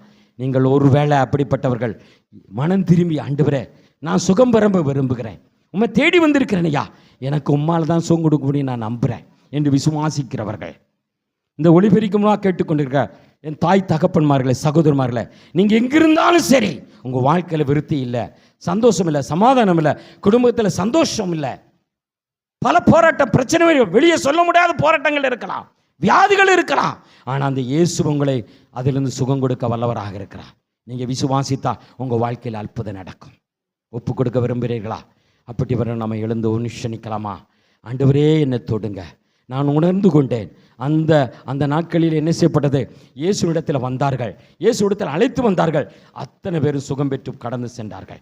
ஒருவேளை உங்கள் வாழ்க்கையில் இன்னைக்கு என்ன பிரச்சனை இருக்கோ, உங்கள் இருதயத்தில் இந்த இயேசுவை நீங்கள் என்ன செய்யலாம்? ஒப்பு கொடுத்தேன்னு சொன்னா, இந்த இயேசுவிடத்தில் நீங்கள் வந்தீர்னு சொன்னா, இந்த இயேசு உங்களுக்கு அற்புதம் செய்வார். நீங்கள் விசுவாசிக்கிறவங்க நம்ம எழுந்து நிற்கலாமா? எல்லாரும் எழுந்து நிற்கலாம். உங்களை ஒப்பு கொடுக்கலாம். ஆண்டவரே, எனக்கு ஒரு சுகம் வேண்டும், இந்த சுகம் கொடுக்க ஆறுதலே எனக்கு ஒரு அற்புதம் நடக்கட்டும் என்று சொல்லி நம்ம ஒப்பு கொடுப்பேன்னு சொன்னால், ஆண்டவரே நான் ஒரு பாவி என்று சொல்லி ஒப்பு கொடுக்கிறவர்கள் எவனுக்கும் தன் பாவத்தை அறிக்கை செய்து விட்டுறானோ அவன் வாழ்வடைவான். நம்முடைய பாவமே நமக்கு வியாதியாக மாறுகிறது. வேதத்தில் வாசித்தோம் இல்லையா? யோவான் 5ஆம் அதிகாரத்தில் நீ இனி கேடான பாவம் என்று செய்யாதே என்று அழைத்தா. அப்போ ஒரு 4 பேரை இயேசு இருக்கிற வீட்டுக்கு தூக்கிட்டு வந்தார்கள். அவனும் பாவம் மன்னிக்கப்படுதுன்னு சொன்னான். அந்த 4 பேர் தூக்கிட்டு வந்தாங்க. ஆனா இயேசு தொட்டு அவர் சுகத்தை கொடுத்தா. நீ பாவம் மன்னிக்கப்பட்டதுன்னு சொன்ன உடனே தான் அவனுக்கு வியாதிய சுகமானது. உங்க பாவத்தை ஒப்பு கொடுப்பீர்களா? நான் ஒரு பாவின்னு ஒத்துக்கொள்ளணும். உங்க மனசுல இயேசுட்ட சொல்லுங்க, எங்கிட்ட காமிக்க வேண்டாம். ஆண்டவரே நான் ஒரு பாவி, என்கிட்ட குறை இருக்கு, அதனால இன்னைக்கு வர நான் பூரண சுகத்தை உணரல. இன்னைக்கு அந்த பிரச்சனை என்னால் வெளியே வர முடியலை, நான் அந்த போராட்டத்தோடு காணப்படுறேன். ஆண்டவர் இன்னைக்கு உணர்த்திடுறியா? நான் பழைய வாழ்க்கை விட்டு வந்துருந்தேன், பழைய ஆச்சாரங்களை விட்டு கடந்து வந்துருந்தேன். ஐயா நீர் அழைக்கிற அழைப்புக்கு வந்துருந்தேன், உமக்கு உண்மையாக இருக்கிறேன். அந்த மனிதன்ட்ட உண்மையை எதிர்பார்த்த பிறகுதான் 2வது அவன் கண்களில் தெளிவு உண்டாயிடுச்சு.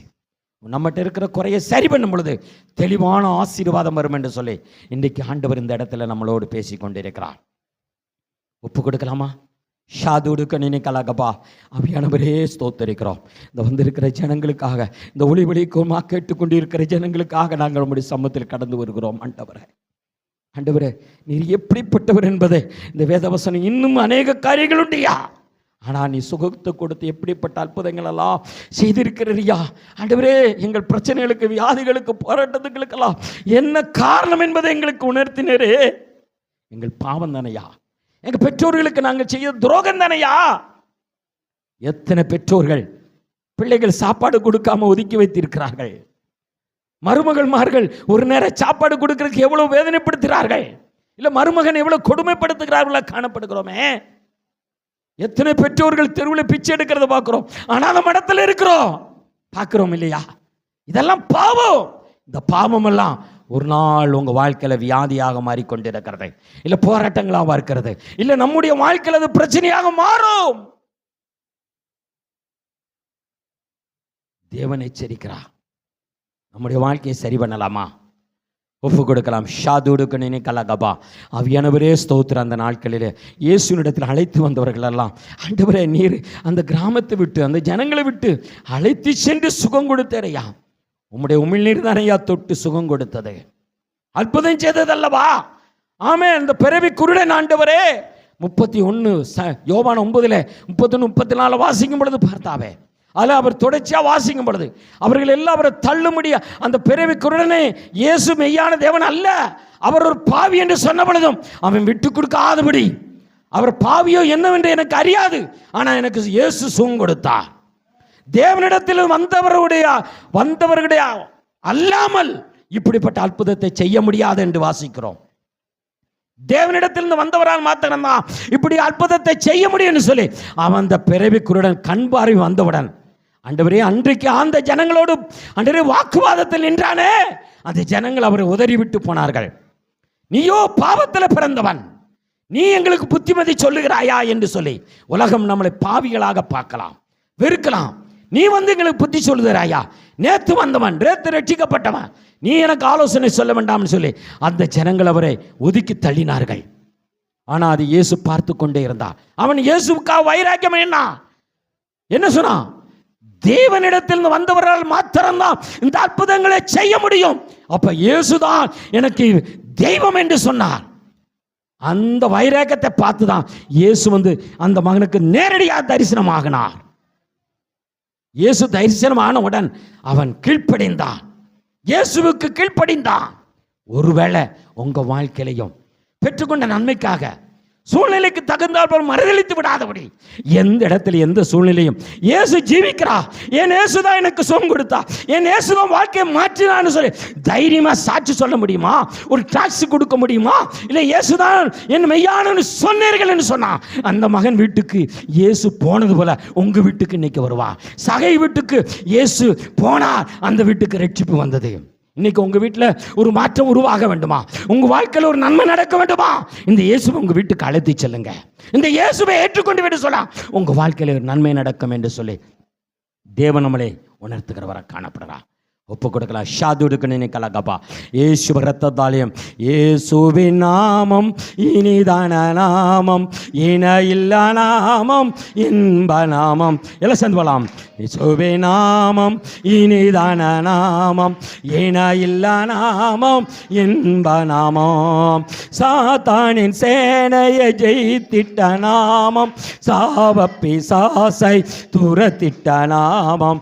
சாத்தானின் சேனையை ஜெயித்திட்ட நாமம், சாவப்பிசாசை துரத்திட்ட நாமம். இயேசுவின் நாமம் இனிதான நாமம், இன இல்லா நாமம், இன்ப நாமம். நேற்றும் என்றும் என்றும் மாறிட நாமம், ஒரே என்றும் கைவிட நாமம். நேற்றும் என்றும் என்றும் மாறிட நாமம், நம்பினோரே என்றும் கைவிட நாமம். இயேசுவின் நாமம் இனிதான நாமம், இன இல்லா நாமம், இன்ப நாமம்.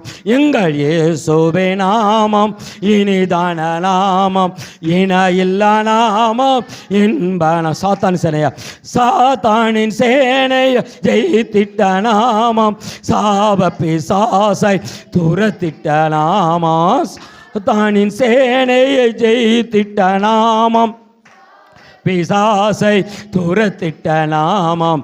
இயேசுவின் நாமம் இனிதான நாமம், இன இல்லா நாமம், இன்ப நாமம். எங்கள் இயேசுவின் நாமம் இனிதான நாமம், இன இல்லா நாமம், இன்ப நாமம். எங்கள் இயேசுவின் நாமம் இனிதான நாமம், இன இல்லா நாமம், இன்ப நாமம். எங்கள் இயேசுவின் நாமம் இனிதான நாமம், இன இல்லா நாமம், இன்ப நாமம். எங்கள் இயேசுவின் நாமம் இனிதான நாமம், இன இல்லா நாமம், இன்ப நாமம். சாத்தானின் சேனையை ஜெயித்திட்ட நாமம், சாவப்பிசாசை துரத்திட்ட நாமம். சாத்தானின் சேனையை ஜெயித்திட்ட நாமம், பிசாசை துரத்திட்ட நாமம். இயேசுவின் நாமம். பாவத்தை ஒப்பு கொடுப்பான். இயேசுப்பா, இப்படிப்பட்ட வியாதியோடு போராட்டத்தை வந்து இருக்கிற ஜனங்களை இருதயத்து மீது ரத்தத்தை அளிக்கிறோம். ரத்தத்தின் வல்லமை, ரத்தத்தின் வல்லமை. இயேசுவின் நாமம் இனிதான நாமம், இன இல்லா நாமம், இன்ப நாமம். சாத்தானின் சேனையை ஜெயித்திட்ட நாமம், சாவப்பிசாசை துரத்திட்ட நாமம். சாத்தானின் சேனையை ஜெயித்திட்ட நாமம், சாவப்பிசாசை துரத்திட்ட நாமம். இயேசுவின் நாமம் தான நாமம், இன இல்லா நாமம், இன்ப நாமம். வல்லமை உண்டு உண்டு, அற்புத வல்லமை இயேசுவே இரத்தத்தா. வல்லமை உண்டு உண்டு, அற்புத வல்லமை இயேசு கிறிஸ்துவின் இரத்தத்தினா. வல்லமை வல்லமை உண்டு உண்டு, அற்புத வல்லமை இயேசுவே இரத்தத்தா. வல்லமை உண்டு உண்டு, அற்புத வல்லமை இயேசு கிறிஸ்துவின் இரத்தத்தினா. பொழிந்திடும் வல்லமை, உன்னதத்தின் வல்லமை, ஆவியின் வல்லமை, அக்கினியின் வல்லமை. பொழிந்திடும் வல்லமை, உன்னதத்தின் வல்லமை, ஆவியின் வல்லமை, அக்கினியின் வல்லமை. பொழிந்திடும் வல்லமை, வல்லமை, ஆவியின் வல்லமை, அக்கினியின் வல்லமை. பொழிந்திடும் வல்லமை, உன்னதத்தின் வல்லமை, ஆவியின் வல்லமை, அக்கினியின் வல்லமை. வல்லமை தேவை தேவா, வல்லமை தாரும் தேவா, இந்த தேவை தேவா, இப்போ தாரும் தேவா, இந்த தேவை தேவா, இப்போ தாரும் தேவா. மாம்சமான யாவன் மேலோ ஆவியை ஊற்றுவேன். ஆமே தகப்பனே, உம்முடைய வல்லமை இறங்கட்டும். இந்த ஹல்லேலூயா குறைகளை குற்றங்களை மன்னித்து ஆண்டவரே ஒப்பு கொடுக்கிற இவர்கள் மீது உம்முடைய வல்லமை இறங்கட்டும். ஐயா மன்னிப்பீரா ஆண்டவரே.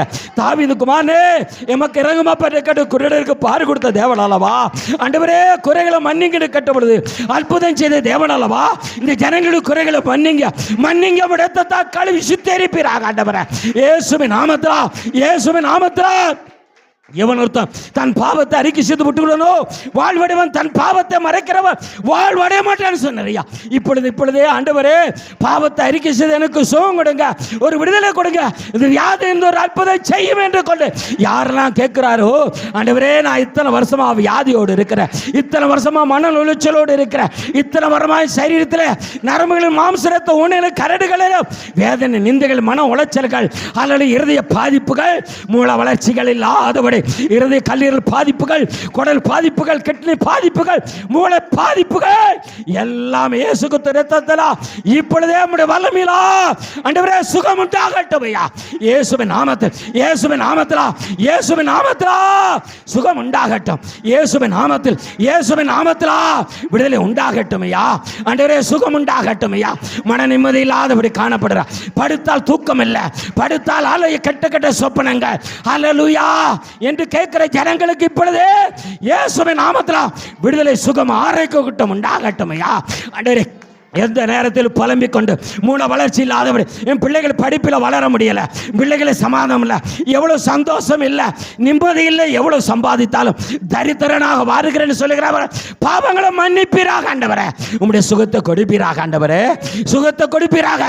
தெளிவாக பார்க்க முடியல, தெளிவாக கேட்க முடியல, வார்த்தைகளில் தெளிவில்லை என்று சொல்லி ஆண்டவர் ஊமைகளை பேச வைத்த தேவன், செவிடலை கேட்க வைத்த தேவன் அல்லவா, சப்பானை எடுத்து நடக்க வைத்த தேவன் அல்லவா. இயேசு ரத்தத்தின் வல்லமை இப்பொழுதே பாய்ந்து செல்லட்டும், காதுகளில் விசப்பா தெளிவுண்டாகட்டும். இயேசுவின் நாமத்திலா காதுகள் திறக்கப்படட்டும். இயேசுவின் இரத்தத்தின் வல்லமை பாய்ந்து செல்லட்டும். இயேசுவின் இரத்தத்தின் வல்லமை காதுகளை இயேசுவின் திறப்பதாக. இயேசுவின் இரத்தத்தா, இயேசுவின் இரத்தத்தின் வல்லமை எப்பத்தா கட்டுகள் உடையட்டும் ஐயா. இயேசுவின் நாமத்தில் குருட்டு கண்கள் இயேசுவின் நாமம் திறக்கப்படட்டும் ஐயா. பார்வை மங்கள், பார்வை தெளிவில்லாதவர்கள் இயேசுவின் இரத்தத்தின் வல்லமையா செய்திகள் கீழே விழட்டும். இயேசுவின் நாமத்திலா, இயேசுவின் நாமத்தில் சவுலுடைய கண்களுக்கு உருளாக்கப்பட்ட அல்லலியா செய்திகள் இப்பொழுது இயேசுவின் நாமத்திலா தெளிவுண்டாகட்டும். இயேசுவின் இரத்தத்தை அந்த கண்களை தெளிக்கிற, இயேசுவின் இரத்தத்தால் அந்த காலையா குறைகளாம் இயேசுவின் நாமத்திலா அகன்று பாவதாக என்று கட்டளையிடுகிற இயேசுவின் இரத்தத்திலா ஜெயம். வார்த்தைகள் தெளிவில்லையா, தொண்டை கட்டுகள் அல்லலையா, வாய்கள் ஊமைகள் பேச முடியல அல்லலையா, சரியான வார்த்தை இல்லை, என் பிள்ளை சரியாக பேச முடியல, திக்கி திக்கி பேசுறா, கொன்ன வாயா காணப்படுறேன்னு சொன்னபடுது அன்றே உடைய சமூகத்தில் வந்த பொழுது நீர் தொட்டு அல்லலையா முள்ளினை தொட்ட பொழுது சுகம் கொடுத்த தேவன் அல்லவா. இப்பொழுது இயேசுவின் இரத்தத்தை அப்படிப்பட்டவர் மீது தளிக்கிறான் ஆண்டவரே. இயேசுவின் ராவத்தானா, இயேசுவின் நாமத்திலா வாய்கள் எல்லாம் திறக்கப்படட்டும் ஐயா, தொண்டைகள் திறக்கப்படட்டும் ஐயா, திக்கு வாய் இயேசுவின் நாமத்திலா மாறட்டும் என்று நாங்கள் ஜெபிக்கிறோம் ஆண்டவரே. இயேசுவின் நாமத்திலா, இயேசுவின் இரத்தத்தின் வல்லமையிலா சுகம் உண்டாவதாக. இயேசுவின் நாமத்திலா சுகம் உண்டாகட்டும் ஐயா. குஷ்டரோகி மேலுக்கு ஆண்டவரே உமக்கு சித்தமானா என்னை சொத்தமாக்கு என்று கடவுள் எனக்கு சித்தம் உண்டு சொத்தமாக்குன்னு சொன்ன தேவன் அல்லவா. எப்பேற்பட்ட வியாதிகளையும் உம்மால் குணமாக்க முடியும் ஆண்டவரே. சொல்ல முடியாத வியாதிகளா, இரத்த போக்குகள் அல்லது பெண்களுக்கு பாதிக்கப்படுற வயிற்று வலிகள் அல்லலுயா, வனக்கட்டிகள் அல்லலுய கட்டிகள், வயிற்று கட்டிகள் அல்லலுய குடல் கட்டிகள் அல்லலுயா, தீராத கட்டிகள் ஆண்டவரே, சரீரத்தில் காணப்பட்ட கட்டுகள் இயேசு கிறிஸ்து நாமத்தில் மறைந்து போவதாக. இயேசு இரத்தத்தின் வல்லமை இருந்த இடம் தெரியாமல் போகட்டும். இப்படி நம்முடைய வல்லமை இறங்கட்டும் ஐயா. நீர் வந்து தொட்டு ஆசீர்வதித்ததுக ஆண்டவரே, நீர் தொட்டு ஆசீர்வதிப்பீராக இயேசுவின் நாமத்தில். இயேசுவின் நாமத்தில் ஆண்டவரே, அந்த ஸ்திரீ என் பிள்ளை வியாதியில கஷ்டப்படுறான்னு சொல்லி அபிரமத்துவ கிட்டத்தில் கேட்ட பொழுது ஆண்டவரே 100க்கு அதிபதி என் வேலைக்காரன் வியாதியில கஷ்டப்படுறா, நீ சொன்னால் போதும் என்று சொல்லி ஒரு வார்த்தை சொல்லும் என்று உண்மை நம்பிந்து வந்த பொழுது போ உன் விசுவாசத்தை ஆக கடை சொன்ன தேவன் அல்லவா. ஆண்டவரே, இப்பொழுது வீடுகளில் படுக்கையில் வைத்திருக்கிற பிள்ளைகள் ஆண்டவரே, படுக்கையில் வைத்திருக்கிற பெரியோர் முதியோர் வாலி பிள்ளைகள் மீது ஆண்டவரே அவர்களுக்காக ஏங்குகிற, அவர்களுக்காக ஒப்புக் கொடுக்கிற அவருடைய ஜெபங்களை கேட்பீராக ஆண்டவரே. அந்த பெற்றோருடைய ஜெபத்தை கேங்குங்க. அவர்களுக்காக இன்னைக்கு விண்ணப்பம் கொடுக்கப்படுகிற அந்த விண்ணப்பத்தை கேட்பீராக ஆண்டவரே.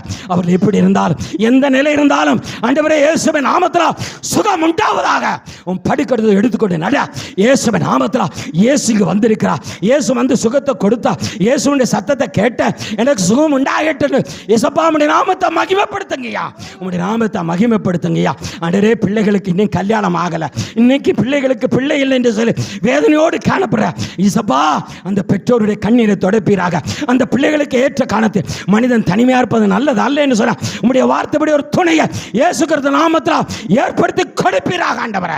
இயேசு நாமத்தில் பிள்ளைக்காக ஏங்குற அந்த கர்ப்பத்தின் கனிகளை ஆண்டவரே நீ கொடுக்க வல்லவராக இருக்கிறையா. பிரசவிக்கிறவர்களை பிரசவிக்கிற விடாதபடி தடுப்பன என்று சொன்ன தேவனல்லவா, நீ தொடுவீராக. அந்த கர்ப்பத்தின் காலையா கர்ப்பத்தை தொடுவீராக. அண்ணாளுடைய கர்ப்பத்தை அடைத்த வாசலை திறந்த தேவனல்லவா, நீ திறக்குவீராக ஆண்டவரே. உம்மை நோக்கி கேட்கிற ஜனங்களுக்கு இப்பொழுதே சுகம் உண்டாகட்டும். கர்ப்பத்தின் கனியை கொடுப்பீராக. அந்த கர்ப்பத்தை திறப்பீராக ஆண்டவரே. உம்முடைய வல்லமை வெளிப்படட்டும் ஐயா. இயேசுவின் நாமத்தில், இயேசுவின் நாமத்தில் சுகம் உண்டாவதாக.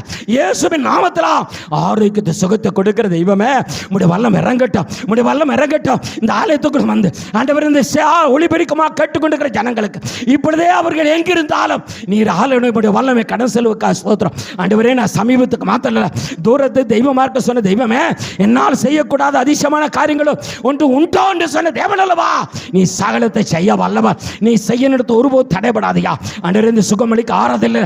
இயேசு எனக்கு சுகத்தை கொடுத்தா, இயேசு எனக்கு விடுதலை கொடுத்தா, இயேசு எனக்கு அற்புதம் செய்தான் சொல்ல முடியாத விஷயங்க. நடக்க முடியாதபடி ஆண்டவரே கால்கள் வேதனையோடு, முட்டி வலி, கரடு வலிகள், நரம்பு வலிகள் என்று சொல்லி ஆண்டவரே முடக்கவாத வியாதியில் பாதிக்கப்பட்ட ஜனங்கள், எழுந்து நிற்க முடியாமல் இருக்கிற ஜனங்களை ஆண்டவரே தொடுவீராக ஆண்டவரே.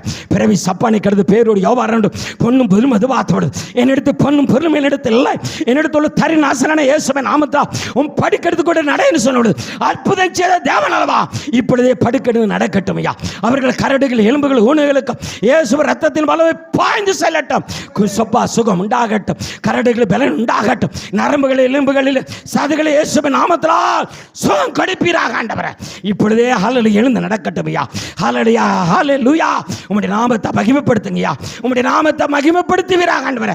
கைகால் தூக்க முடியல, பக்கவாத வியாதி, முடக்கவாத வியாதியில் பாதிக்கப்பட்ட ஜனங்களுக்கு இயேசுவின் ரத்தத்தின் வல்லமையா ஆண்டவரே ஸ்தோத்திரம். ஆலயத்துக்கு வந்த பொழுது ஹல்லேலூயா சூமின கையை தொட்டு ஹல்லேலூயா மறு கையை போல ஹல்லேலூயா அற்புதம் செய்த தேவனல்லவா. ஜனங்களால் அவரை நிந்திக்கப்பட்ட போது ஹல்லேலூயா ஆண்டவரே நிந்தனையா ஹல்லேலூயா ஆச்சரியப்படுதல் அற்புதம் செய்தானல்லவா. அப்படி பாதிக்கப்பட்ட ஜனங்கள் மன உளைச்சலோடு வேதனையோடு ஹல்லேலூயா ஜனங்களுக்கு முன்பாக ஹல்லேலூயா தலையை நிமிர்ந்து நடக்க முடியலையே என்று அவமானப்பட்டு வேதனையோடு இருக்கிற ஜனங்களுக்கு இப்பொழுது இயேசுவின் நாமத்தில் ஒரு சுகம் உண்டாகட்டும். இயேசுவின் நாமத்தில் எழுந்து நடக்கட்டும். கை கால்கள் முடக்கங்கள் பக்கவாத ஹல்லேலூயா ஸ்தோத்திர வியாதிகள் முடக்கவாத வியாதிகள் இயேசு கிறிஸ்து நாமத்தில் சுகம் உண்டாவதாக ஆண்டவரே. இயேசுவின் நாமத்தில் சுகம் உண்டாகட்டும். மூல வளர்ச்சி இல்லாத பிள்ளைகள் இயேசு கிறிஸ்து நாமத்தில் சுகம் உண்டாகட்டும் ஐயா. புத்தி தெளிவு உண்டாகுங்க. இயேசுவின் நாமத்தில் தெளிவு உண்டாகட்டும். நீர் தொடுவீராக ஆண்டவரே. உம்முடைய கரை தொடட்டும். இயேசுவின் நாமத்தில் தொடுவீராக ஆண்டவரே. படிப்பு இல்லை, படிப்பு இல்லை, படிப்பு இல்லை, என் பிள்ளை படிக்க வைக்க வசதி இல்லை, என் பிள்ளைக்கு படிப்பு வரமாட்டேங்குன்னு சொல்லி ஏங்கிற பெற்றோர் ஆண்டவரே அந்த பிள்ளைகளை தொடுவீராக. கல்விமானவை ஆண்டவரே நாவை கொடுக்கிறவர் நீர் தானே ஐயா. அந்த பிள்ளைகள் இருக்கிற மந்த புத்திகளை இயேசுவின் நாமத்தில் அகன்று போவதாக. களிமனாவை கொடுக்கிறவன் நீர்தானையா. களிமனாவை கொடுப்பீராக. சிறந்து வழங்க உதவி செய்யுங்கய்யா. இயேசுவின் நாமத்தில் அற்புதங்கள் நடக்கட்டும். வேலைக்காக ஏங்குற ஹல்லேலூயா படித்து விட்டு சரியான வேலை இல்லையே என்று சொல்லி ஏங்குற ஹல்லேலூயா பிள்ளைகளுக்கு வாலி பிள்ளைகளுக்கு ஆண்டவரே படிப்பை கட்டளையிடுங்கய்யா. இயேசுவின் நாமத்தில், இயேசுவின் நாமத்தில் நல்ல வேலையை கொடுங்க. இயேசுவின் நாமத்தில் வேலை உண்டாகட்டும். கடன் தீர முடியலை என்று சொல்லி கடன் பிரச்சனையில் இருக்கிறேன்னு சொல்லி ஏங்குறவர்களுக்கு இயேசுவின் நாமத்தில் கடன் அடைப்பதற்கான வாசலை நீர் திறந்து கொடுப்பீராக ஆண்டவரே. திறந்து கொடுப்பீராக. இயேசுவின் நாமத்தில் எல்லாவற்றையும் செய்ய நீர் வல்லவராக இருக்கிறாரியா. அற்புதத்தை தேவன் இயேசுவின் நாமத்தில், இயேசுவின் நாமத்தில் ஆமென் ஆண்டவரே. மற்றும் எல்லா காரியங்களும் உடைய கரத்தில் ஒப்பு கொடுத்துவிட்டோம்யா ஆண்டவரே. பரத்தில் நீர் அற்புதம் செய்து விட்டதற்காக ஸ்தோத்திரம். உம்முடைய கரத்தை நீட்டி ஆண்டவரே நீர் அற்புதம் செய்து விட்டதுக்காக ஸ்தோத்திரிக்கிறோம். உம்முடைய தழும்புலால் சுகம் கொடுத்தேரையா. உம்முடைய தழும்புலால் சுகம் கொடுத்து உம்முடைய வசனத்தால் சுகம் கொடுத்ததுக்காக ஸ்தோத்திரிக்கிறோம். இந்த சுகம் எடுக்க ஆறதில்லை. நீ செய்த அற்புதங்களுக்கா நீர் வந்திருக்கிறதுக்காக ஸ்தோத்திரம். நீ தொட்டதுக்காக ஸ்தோத்திரம். இன்னும் கர்த்தாவே யாரெல்லாம் என்னென்ன பிரச்சனை வந்தாலும் ஆண்டவரே இருக்கிறவர்களே அவர்களை பாரத்தை முடி சமத்தில் ஊற்றம் பொழுது கர்த்தர் மீது உன் பாரத்தை வைத்திரு. அவர் உன்னை ஆதரிப்பான்னு சொன்ன வசனத்தின்படி அற்புதங்களை செய்ய வல்லவராக இருக்கிறாரியா. நீர் அப்படியே செய்து விட்டதுக்காக ஸ்தோத்திரிக்கிறோம் ஐயா. ஆசீர்வதித்து விட்டதுக்காக ஸ்தோத்திரம். ஜெபத்துக்கு அநேருக்கு அற்புதங்களை சுகத்தையும் ஆரோக்கியத்தை பலத்தையும் ஹல்லேலூயா நீர் கட்டளையிட்டதுக்காக ஸ்தோத்திரிக்கிறோம். நன்றி. நீர் எங்கள் மத்தியில் உலாவிக் கொண்டிருப்பதற்காக ஸ்தோத்திரம் ஆண்டவரே. ஆண்டவரே இந்த சுகமளிக்கும் மாறாதல்ல முடிச்சித்தத்தின்படி கத்தாவே ஒன்றுக்கும் உதவாத என்னை நீர் பயன்படுத்தினதுக்கா இந்த கருத்தில் அடி ஒப்பு கொடுக்கிறடியா. நான் நல்ல தகப்பனே, நீர் பெருக வேண்டும், நான் சிறுக வேண்டும். உடைய நாமத்தை மகிமைப்படுத்தியதுக்கா ஸ்தோத்திரம் ஆண்டவரே. தொடர்ந்து உடைய கிருவினால் நடத்துவீராக. தாழ்த்துகிறோம், பெருமையாக்குறோம். கனத்துதி மகிமையானத்தை செலுத்தி இயேசுவின் நாமத்தில் வேண்டுகிறீங்க நல்ல பிதாவே. ஆத்துமாவே கர்த்தரை ஸ்தோத்திரி, என் முழுவதுமே பரிசுத்த நாமத்தை ஸ்தோத்திரி. என் ஆத்துமாவே கர்த்தரை ஸ்தோத்திரி. கர்த்தர் செய்த சகல உபகாரங்களை ஒரு நாள் ஒருபோதும்